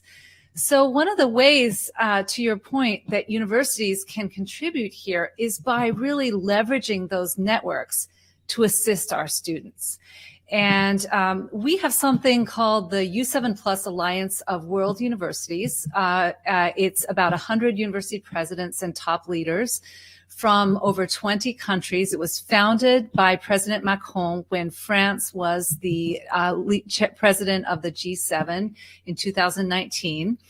And the idea is that collectively, these universities can be a global actor on the stage, helping to find solutions to climate issues. And as we, as a community of universities, have reflected on what does that really mean, we've really found that it's in providing a voice for our youth that we can be most effective. And so we take intergenerational justice as the piece that we want to bring to the table, to say this climate battle is important for many reasons. But one critical way that it's important is because each generation owes something to the next. And each generation has a right to be at the table collaboratively producing those solutions. So that's what we're trying to do. Amazing. So I would love to hear more about the voice of the youth who you work with and represent. What are the goals and priorities that you hear from your students and from those in the U7? Well, our students collectively can't number in the millions. And one of the exciting things we've been able to do is to put them in direct contact with one another. And it's so exciting to see how those connections just take off and they run with it and in directions that were far beyond my imagination. But they come back to us with a few key points. First, they insist that environmental justice can't be disentangled from racial justice, from economic justice, from justice for indigenous peoples, from decolonization issues, which are really important, especially to our universities in the global South. So they point out that even some of our clean technologies have risks and disparate impacts. For example, electric cars are wonderful at reducing emissions, but they require mining for rare minerals in certain parts of the world, which create other possible risks and inequalities. Or nuclear power is a wonderful way of reducing emissions, but if plants tend to be in particular places, then certain communities and not others bear the possible risks of problems there. So that's one thing. The second point is that they insist that they want to be connected to each other globally. They need our help as the older generation to help them make those connections, but then they want to not just find the solutions, but build the structures together that will find those solutions. They want to be part of the architecture of policy making and not just providing input. And so that's really been an exciting space for us to talk with them about what does real intergenerational collaboration look like. And the third thing that they talk about is finding surprising new solutions in different parts of the world and in, frankly, sometimes in our past. I'll give you a funny story, an example of something that never would have come to my mind. A group of our U7 Plus students got together and were talking about how to reduce emissions. And they said, we found the most incredible thing. 3 generations ago, did you know that, for example, in the United States and in Europe, people used root cellars cellars, C-E-L-L-A-R-S, to store root vegetables through the winter. And these don't use any energy. And we all thought, well, yes, my grandmother had a root cellar, so what? And they said, but what a brilliant technology. We could repurpose that and use it again. And so I think sometimes the young generation can see in the past something that the rest of us would not even imagine as a way forward. Thank you. That's a great example, tapping into wisdom of youth, ancient wisdom. And I'm really interested in what the students are saying about leadership structures. We read a lot of headlines. We know we've got UN supported international COP26 and other places where policymakers meet and make commitments. What are your students and other youth saying about how those structures can become more inclusive? Well, they want to be at the table, but they really insist that they have a right to be designing the solutions, to be equal participants and not simply to be beneficiaries of these policies. So that's one important thing. They also point out that there are all kinds of unnoticed barriers to their participation that they want us to pay attention to. And again, here, this is, has been a learning experience for us, the older generation. For example, our students came to us and pointed out that one of the impacts of climate justice on their life experience is anxiety, that they feel deep anxiety about their future, and that mental health issues should be part of how we think about access to justice. So they would say, you know, it's hard to be hopeful, which means it's hard to have a lot of energy to participate in things if I am facing mental health challenges. So that's an interesting example of perspectives they bring to the table that one wouldn't expect. But I would say we see a lot at climate conferences, you know, of the sort of confrontation, battle of the generations, people walking out angry and all of that. What we've heard from our students is that they want to go beyond issuing ultimatums. They want to go beyond making statements, making demands in a confrontational style. And they want to be collaborators and co-creators. And that's exciting.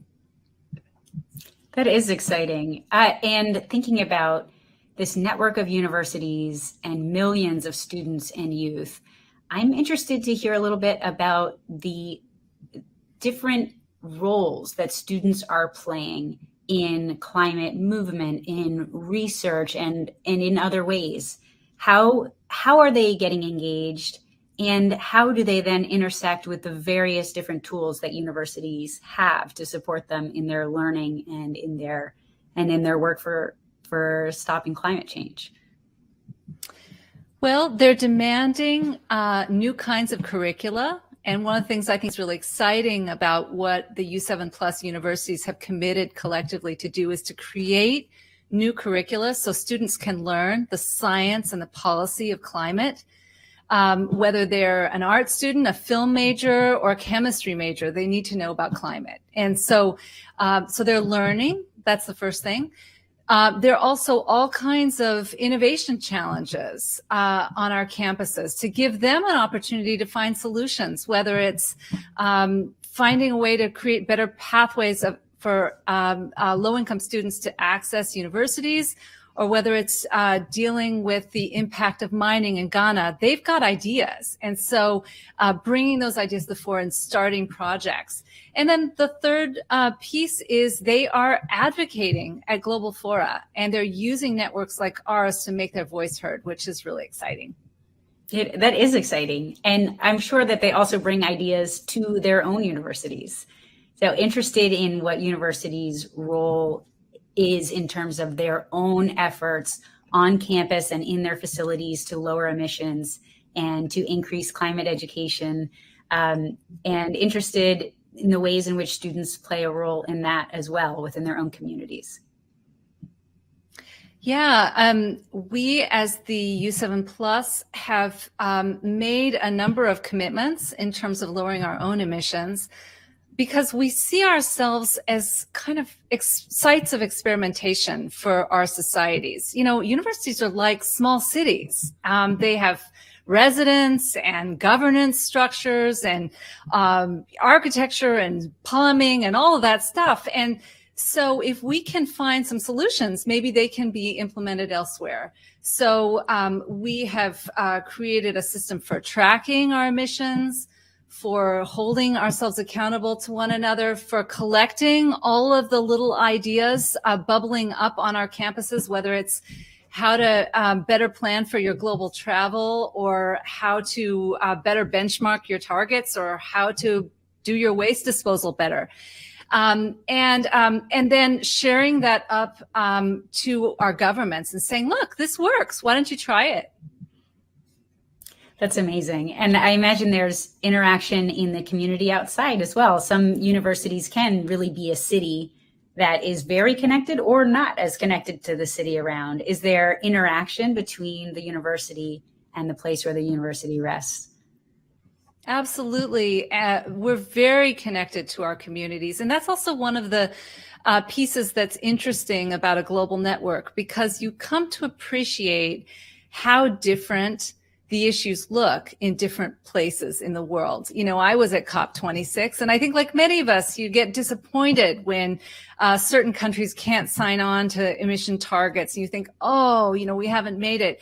But then when you talk to our colleagues from parts of the world where those countries were not able to make those commitments, you get a much more textured, a richer picture of what the situation is like locally and what the challenges are. And rather than being upset about the end result that is bubbled up at the global level, you might start finding solutions at the local level. And so I think that's a really important role that universities can play as partners to our local communities in addressing the reasons underlying our climate issues.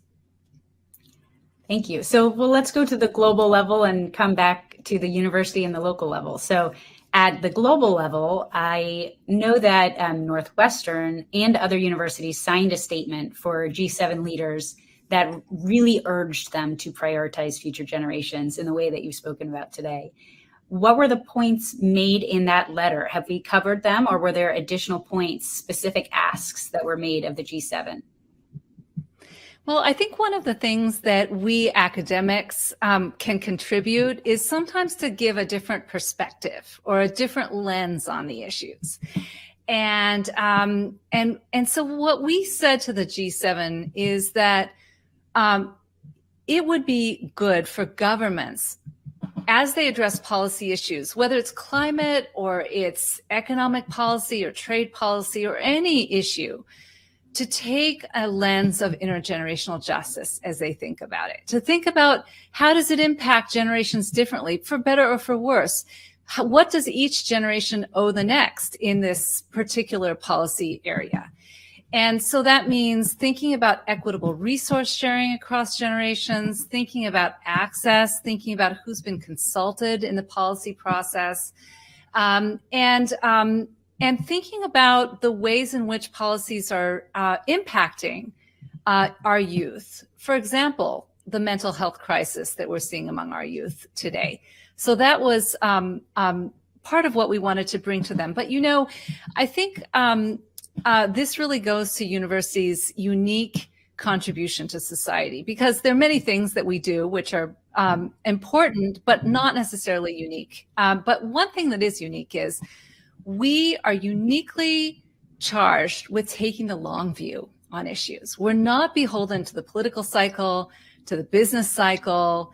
We are where you're supposed to think about the long-term impacts of problems. And so our role with the G7 is really to say to the G7, think about sustainability, think about the long term. We know you're being pressured to think about the short term in so many ways, but the long term matters too.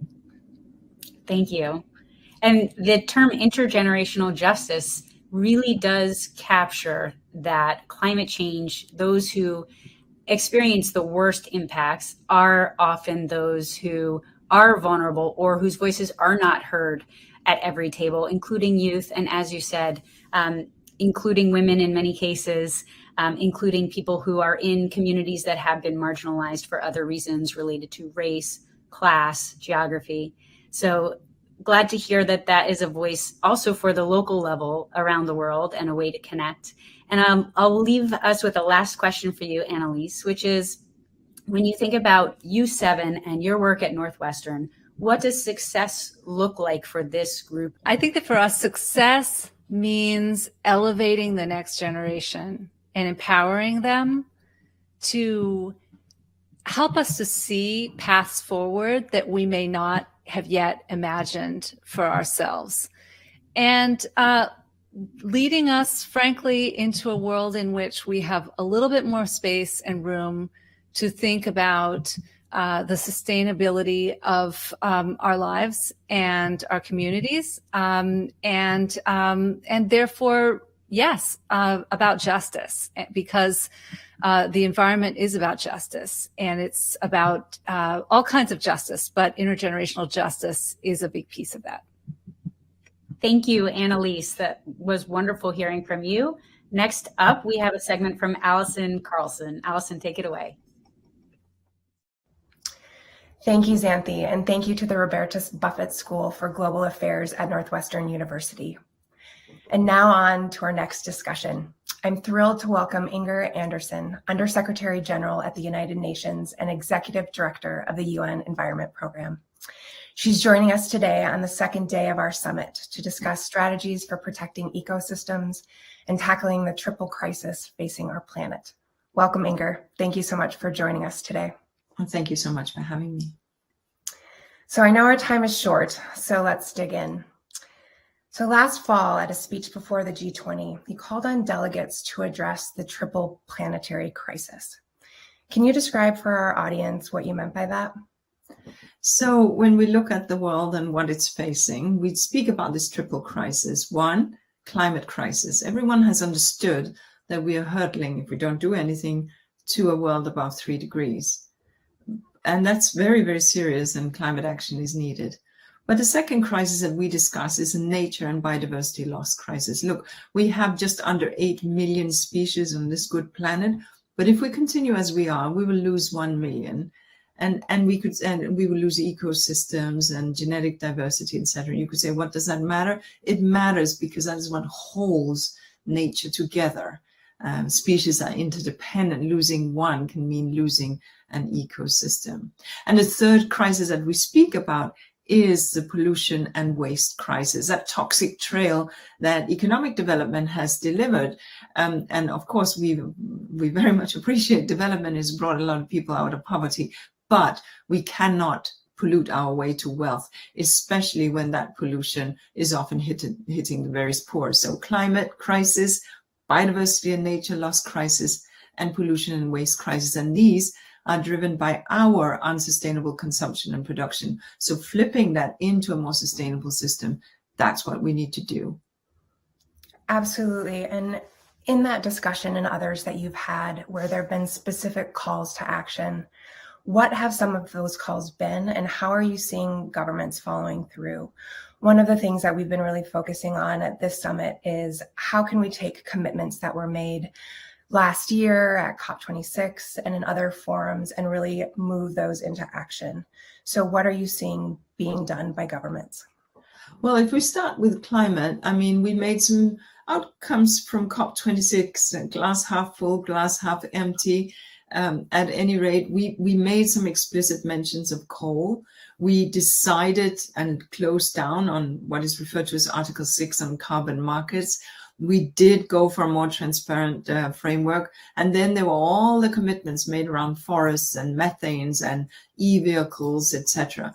So these were important commitments. And of course, not to forget the financing commitment that was made back in Paris, and still we're nearly there, but we need to get there. So on the coal, yes, there's some moves towards moving away from and towards lesser polluting fuels, but we need to see that and see that just transition.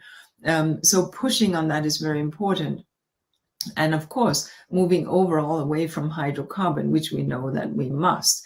But the low-hanging fruit that we now have sort of within our grasp is, of course, on the methane side, simply closing down all these leaky wells and all this leaky infrastructure. That's not the long-term solution. We need to decarbonize our economies, but in the short term, we can buy some time by just dealing with methane, CH4, that very powerful gas that is much more potent than CO2.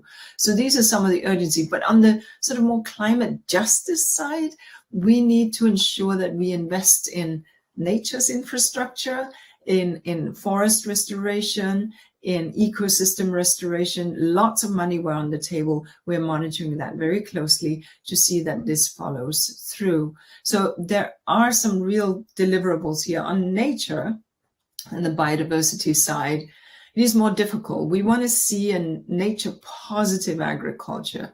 We want to see the WTO negotiations on fisheries subsidies, unsustainable fisheries subsidies land, so that we do not subsidize us fishing the oceans empty. These are just a couple of examples that we're following through and watching very, very carefully.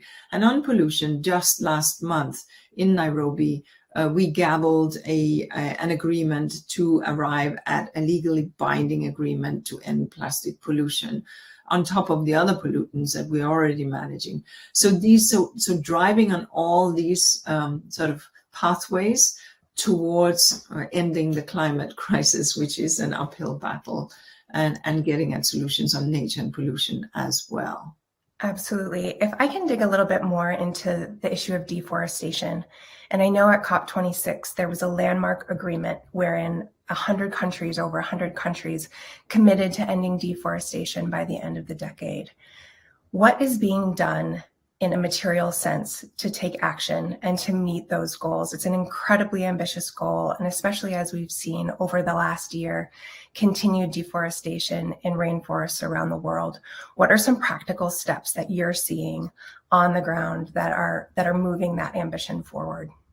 Well, there's some financing that is already beginning, but of course it takes some time, and that is beginning to materialize, which we celebrate. But we have to say that we have not begun to halt, or let alone reverse, that deforestation, which is still continuing at an alarming rate. And we remain largely concerned, no, not largely, we remain very concerned about the high forests of Africa, of the Amazon, and of course of in Asia. So there, no, we're not where we need to be. And in 2012, the world made a similar promise, to be fair, in the New York Declaration to halt deforestation. We've gotten better with the eye in the sky monitoring this, and there are many who monitor this. At this rate, the deforestation is still running away from us. So moving in the right direction is a gear shift that is still needed. Now we're seeing there was significant money put on the table, from that money to being pledged, to that money to be delivered, to trees to be planted and to grow. You will appreciate that that's a 30 to 40 year story. It doesn't happen in a few months because trees take the time that they take to grow. But moving in that direction is good. But we need to understand that we also need to halt the illegal deforestation that is taking place. And blaming, in some places, very poor people who are encroaching on these lands, not in all places. In some places, it's sort of more mafia-esque collusion that is happening. But in other places, it's extremely poor people who are trying to eke a living. And so finding alternatives for that whilst ensuring that deforestation is not happening does become critical. With UN, with our friends, we've been for a long time engaged in UN RED, which is a broad partnership of the United Nations investing in, including in the DRC Congo Basin and the broader Congo Basin, to seek to support the stopping of that deforestation. But it is an uphill battle. Poverty is a strong driver, as well as other factors, including at the political level. Absolutely. And I'd like to dig a little bit more into that specifically. You know, sometimes conversations around environmental protection are thought to be at odds with economic growth and development. And following on your previous comments and a focus on the just transition, I'm wondering if you can point to some additional concrete ways where environmental protection is actually a way to stimulate economies and promote local economic development. Well, absolutely. Let's think about it. For the longest time, we have used chemicals, for example, in highly unsustainable ways in mining. And that has led to areas being completely toxified. And understanding that, yes, mining, we still need some of the things that we take out of the earth's belly, but understanding that doing that with environmental considerations in hand, also to protect the very people who are the miners. These are the kind of things that we are seeing more and more responsible companies do. Now, that does not mean that you still do not have artisanal gold mining with mercury, etc., because you do. But responsible companies are doing the right thing and creating better jobs. We also need to think about, the kind of impacts that we have and have had on our waterways. When we get highly industrial plants that have had direct effluence into our waterways, which we had in the US and in Europe until we got environmental legislation, that impacted the waterways, but it certainly also impacted human health. The kind of legislation and the following up of enforcement has been critical. And so we see over history that this has been an issue and that better lives and livelihoods are at stake. If you move into poorer countries today and you see some of that pollution, you can ask yourself, who is benefiting? Because it is not the people who live right next door to that pollution, whether it is the toxicity of effluents or whether it is other pollutants that directly impact the poorest. It is often interests that are far away from where this is happening, at times in collusion with the authorities. And it's that kind of action that we need to see taken by, it's that kind of halting these kind of activities that needs to happen. And many times, it's happening not with the knowledge of necessarily highest people in government, but certainly with lower levels. So getting at that level of impact is important. Indonesia just hosted the Minamata Convention COP, the fourth COP of the Minamata Convention that deals with mercury pollution. Indonesia doesn't hide that they have illegal gold mining. Indonesia is aware that this is a problem, and Indonesia is trying to get at it. Why? Because they recognize that those cartels that may be doing this are impacting the very poorest. Whereas if you do that kind of mining, which is a legitimate activity, but with environmental controls in place, it's better for the people, better for the local population, and better for generations to come when such pollution has been avoided. Absolutely. And in addition to companies, there's certainly a role for governments to play as well.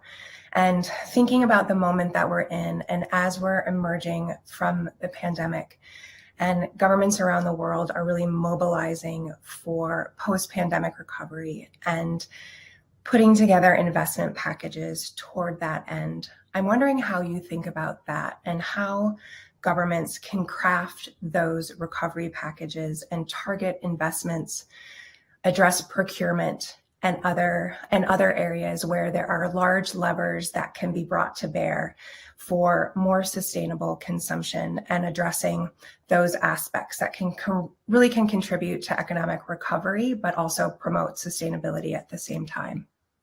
We rolled off about 13 trillion plus in the early phases of the stimulus packages and economic recovery packages.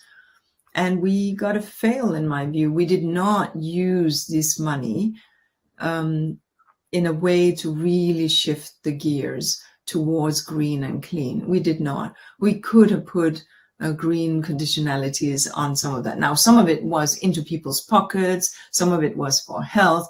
Forget that. That's obvious. You can't put conditionalities on it. The things that went to companies could have also come with some conditions around how we would wish that to shift.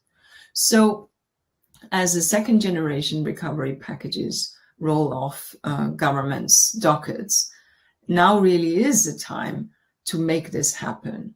The immediacy of taking care of health, taking care of social protection is behind us in many places now. Now it really is about economic recovery. And getting this right, all the more so in the context of the Ukraine war, where again, there are huge efforts now to find alternative sources for the energy. Getting this right, yes, short-term measures by all means, but medium to long-term, getting and investing in greener solution has to be part of those solutions. And let us not sort of just say, oh, because we have an emergency, we now need to go more on fossil fuel. To the contrary, because we want to see long-term sustainability. So there are some real opportunities here. I don't think that I think we got to fail in the first round of stimulus packages, to be quite honest. Let's not get a fail in the second round, which is why the Green Deal in Europe and others that are being considered in various parliaments across the world is so important not to miss the boat here, because now it's huge resources that we potentially are putting into the economy. Let's put them into a green and clean future. Absolutely. And thank you very much for pointing to some concrete areas and policy approaches that really can move the dial, because we do need to translate those commitments into impact on the ground. And there is a great deal of urgency and opportunity before us. So thank you so much for that, and really helping to focus our conversation today. Unfortunately, we're out of time and we're going to need to leave it here. But again, Inger Andersen, Undersecretary General at the United Nations and Executive Director of the UN Environment Program, thank you so much for being with us today, and best wishes with your work. Thank you very much for having me. And for our final discussion of the day, I'd like to pass the baton on to my colleague, Andrew Solinger, our CEO and publisher, for a conversation with Costa Rica's President, Carlos Alvarado Quesada. Andrew, take it away.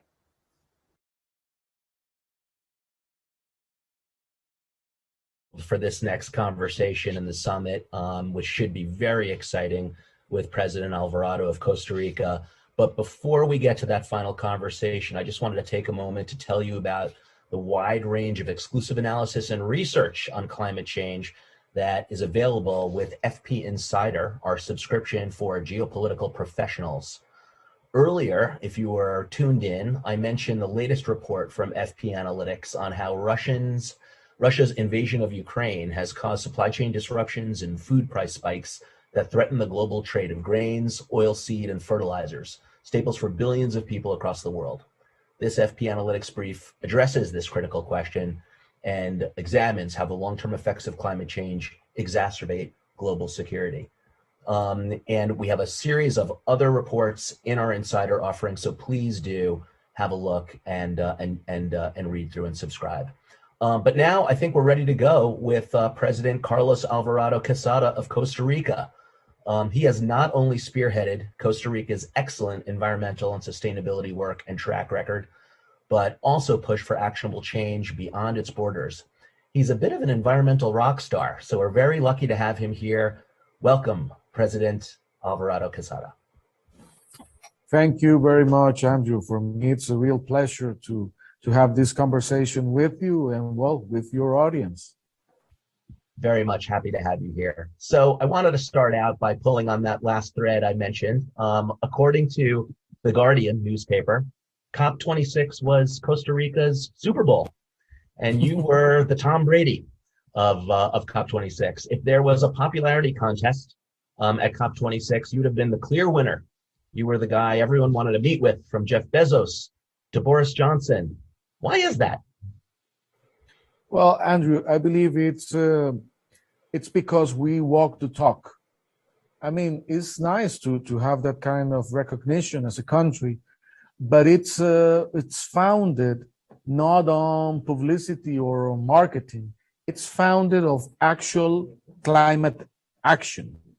For example, last December, just after the COP, we expanded the national park in the protected area around the Cocos Island in the Pacific.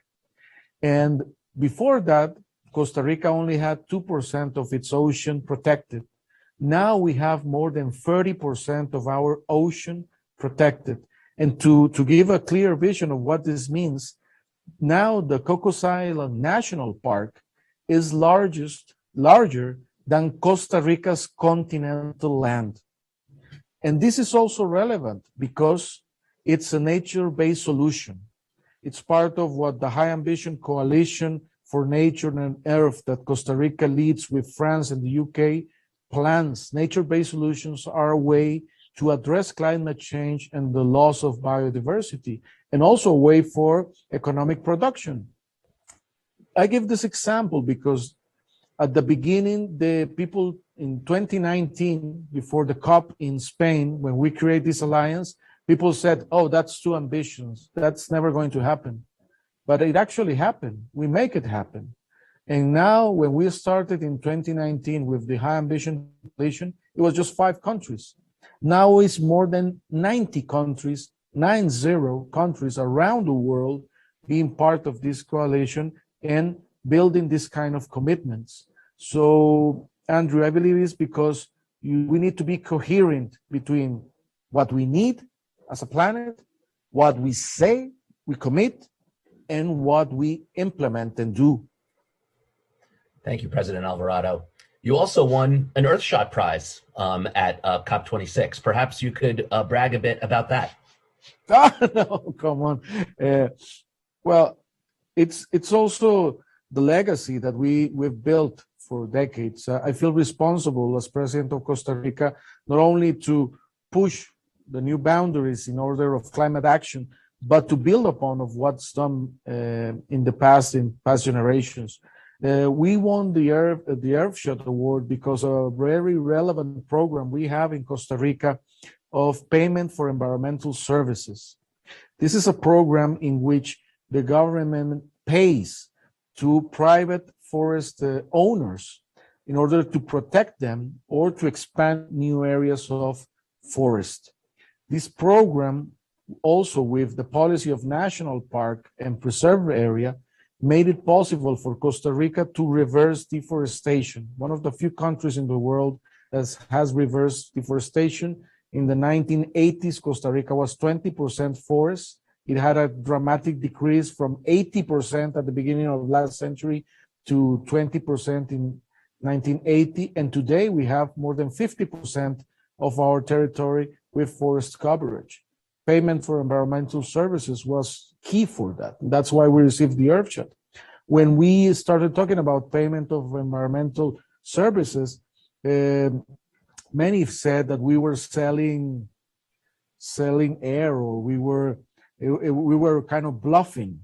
But now, in the today world situation, we can see why forest provides services to humanity, capturing carbon, providing home for biodiversity, as producers somehow of water, clean, fresh water, also for terms of ecotourism. And those services should be paid for. Indeed. And I wanted to talk about ecotourism for a moment, but I first, if I may, wanted to remind our attendees and the many hundreds and thousands of participants we have on the line that President Alvarado can take a question or two. So please do submit your questions on the Ask a Question button on the portal, or email us at events@foreignpolicy, and we'll see if we can get a question or two in. President Alvarado, on the topic of ecotourism, you're the only tropical country that has successfully halted and reversed deforestation, and you've carefully cared for your vast tropical forests and built a vast economy around ecotourism. My family has been to Costa Rica, and our encounter with a troop of spider monkeys in Manuel Antonio is one of our best family videos, Memory of a Lifetime. I know many people who've been multiple times to Costa Rica, and your green economy continues. It's largely powered by hydro. So haven't you done enough? Why push for total decarbonization by 2050? Do you think that's going to get me to take another guilt-free trip to Costa Rica? Well, actually, we're hoping that to achieve that. You see, there's a link between ecotourism and sustainability and tourism, and also business. Costa Rica has one of the highest rates of revisiting in the world. That means that 30% of the people that come to Costa Rica for the first time come back sometime in their lives. And the first time people arrive is because of nature, of landscape, ecotourism, volcanoes, beaches, mountains. But they say the second time when they come back, it's because of the principles that the country represent and how they felt when they were here. Because many people appreciate not only how they relate to Costa Ricans, but also they appreciate we do not have an army. They appreciate that our electricity is almost 100% clean and renewable, no fossil fuels. They appreciate that we preserve the natural parks and we have 25% of our territory being natural park. So there's a link between that tourism and the foundation and the principles of our country. There's a coherence between that.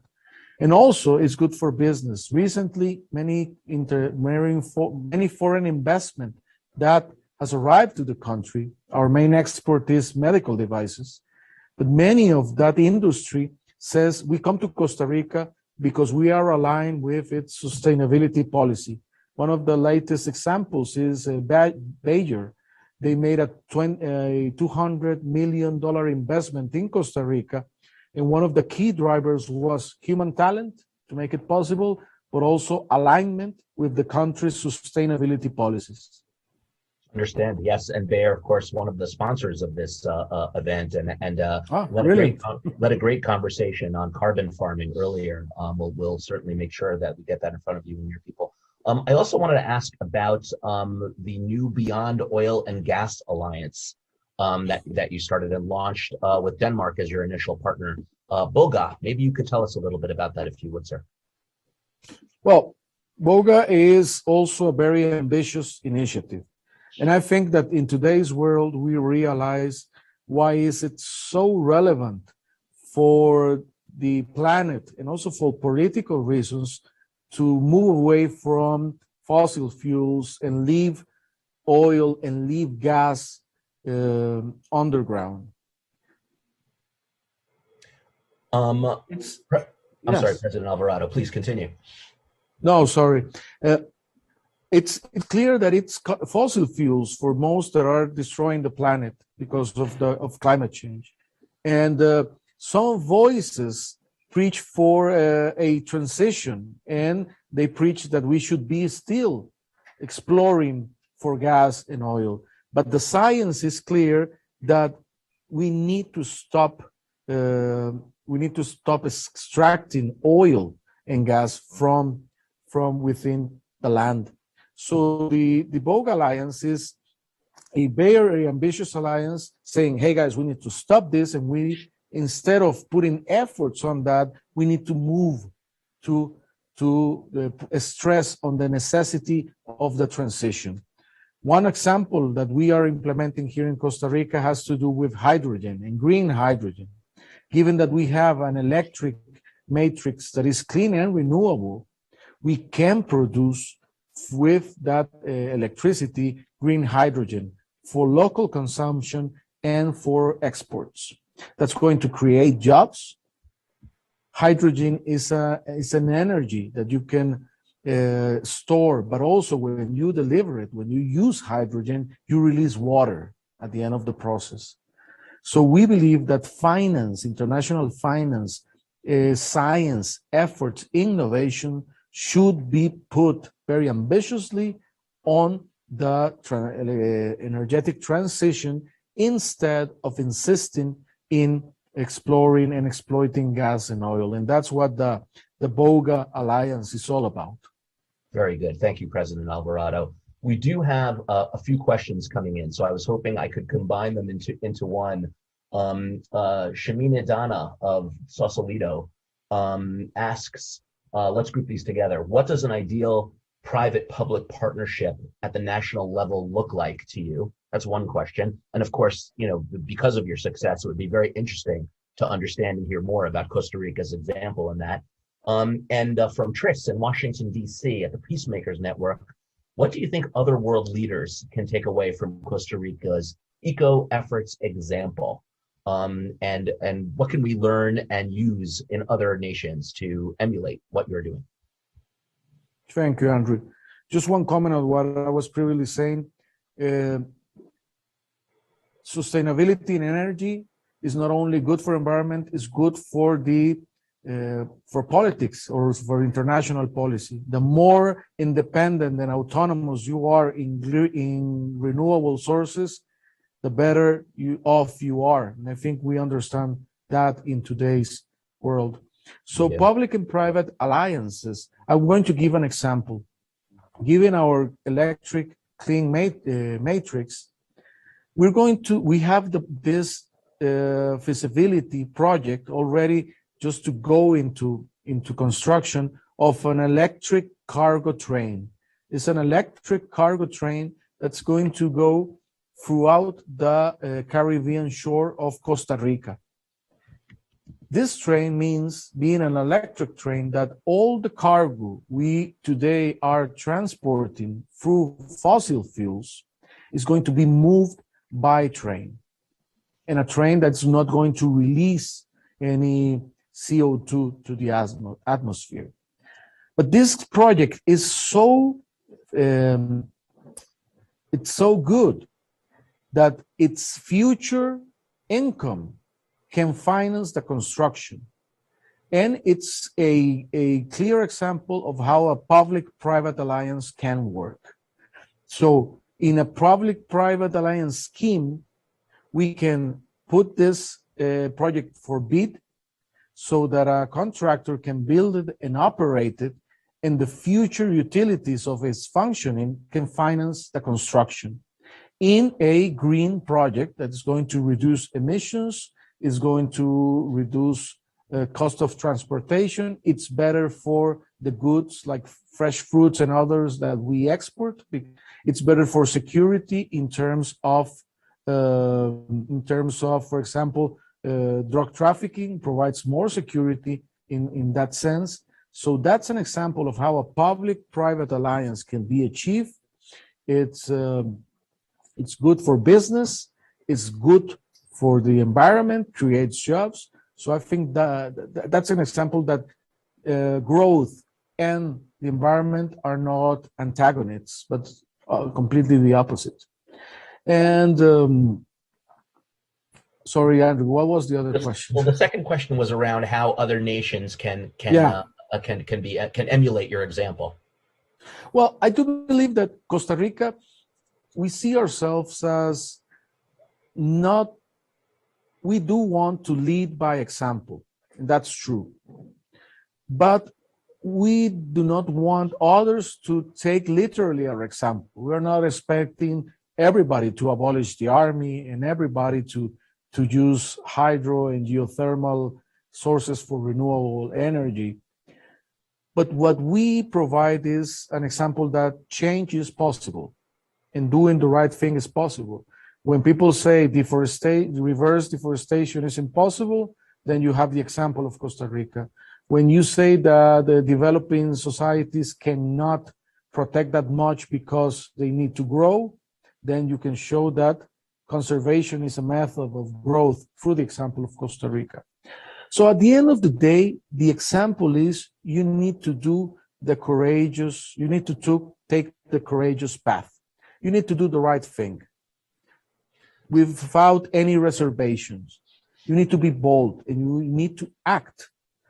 Imagine if Costa Rica, being a mid-income country with limited resources in the middle of the Americas, has achieved this. How come larger countries with infinite resources cannot achieve it. So that's also a question that raises up with the example of Costa Rica. Whenever I have a conversation with a leader of a nation that has lots of resources, that's what I say. You have lots of resources and you have the power to change things. If we, in our margin of maneuver, have managed to do this, the sky's the limit for you guys. Very good. Good answers. President Alvarado, of course, you've just had an election in Costa Rica, and you will soon be leaving office. In fact, this prompted one of my favorite recent FP headlines, and it reads like this: Costa Rica's boring elections are a model for the world. So congratulations on an excellent election that not a lot of people heard about because it works so well. And by the way, if you're watching this on our platform, you can see that story and the related content below our video player. In fact, my understanding, this is one of your last public appearances, so thank you for joining us.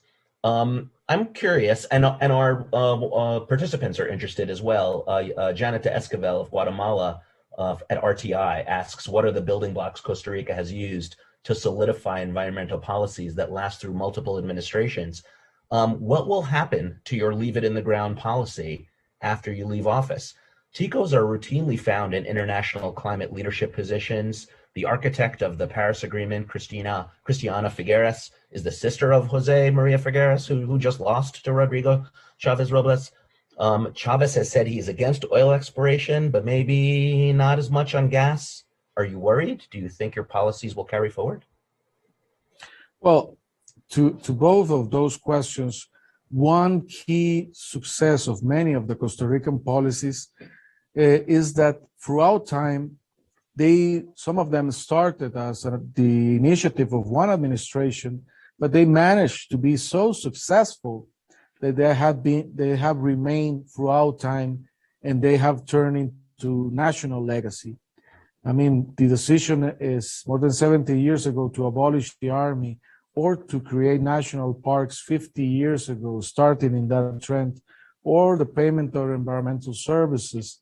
Now the decarbonization plan, many of them, of all that I mentioned, have started as the policy of an administration, but have managed to receive so much recognize and being so successful in terms of national and international policy, but also economically, that a turnaround on a U-turn is not desirable for most of the society, but also for the new administrations.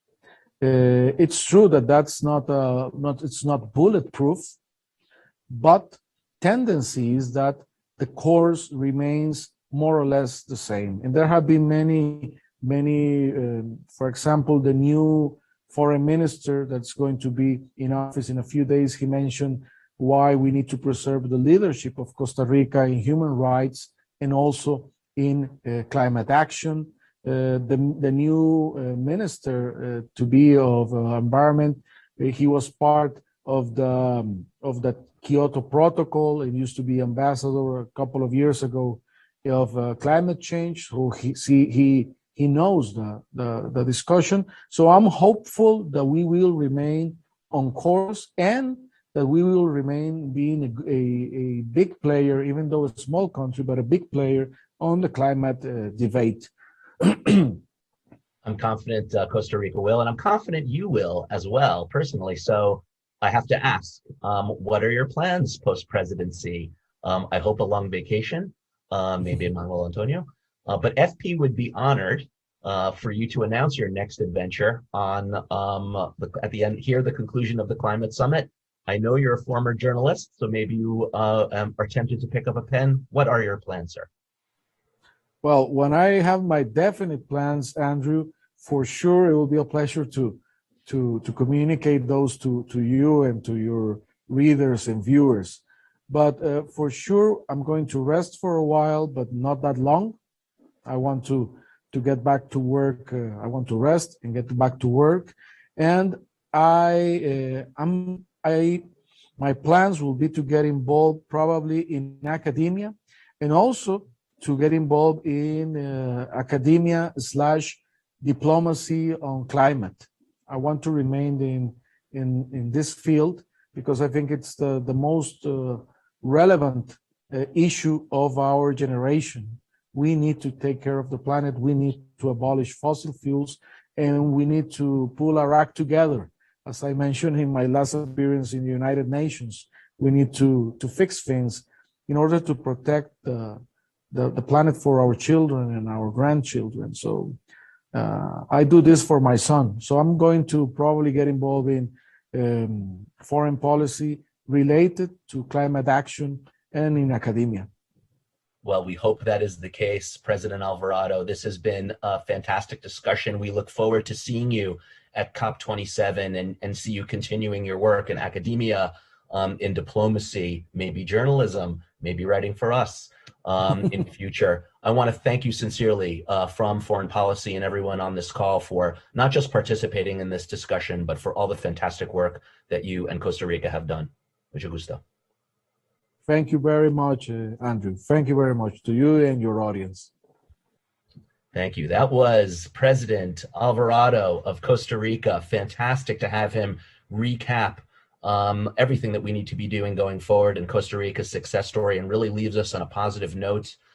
So to wrap up this year's event, I'd like to bring back my colleague and reintroduce Susan Sadegova, FP's Vice President of Strategic Development and the creator and driver of the FP Climate Summit. Susan, please take us home. Thank you so much, Andrew. That was a fantastic conversation. Thank you so much for hosting that. And of course, thanks again to President Alvarado Quesada for rounding out our program and for choosing foreign policy to make one of his last or maybe latest public appearances as the president. It's been very informative and inspiring 2 days, and I want to thank everyone who helped make this year's summit a big success. A huge thanks to FP's fantastic events team who worked tirelessly to make sure that we have the best possible conversations and most diverse perspectives from around the world. Of course, a part of this success is also due to our partners, so I want to take a second to recognize them. We want to thank Bayer, BHP, Shopify, Nuclear Energy Institute, Northwestern Buffett Institute for Global Affairs for their support and for their leadership in this climate space.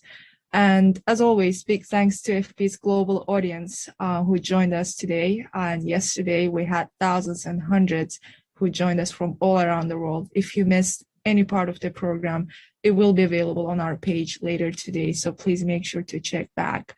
And I'm also happy to share that Foreign Policy has many more upcoming events, including one taking place on Tuesday, May 10th on the American war in Afghanistan. You can check out the program and register at foreignpolicy.com/events. With that, that's it from me.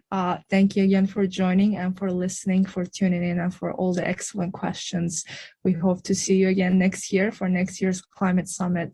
And with that, bye for now. Stay safe.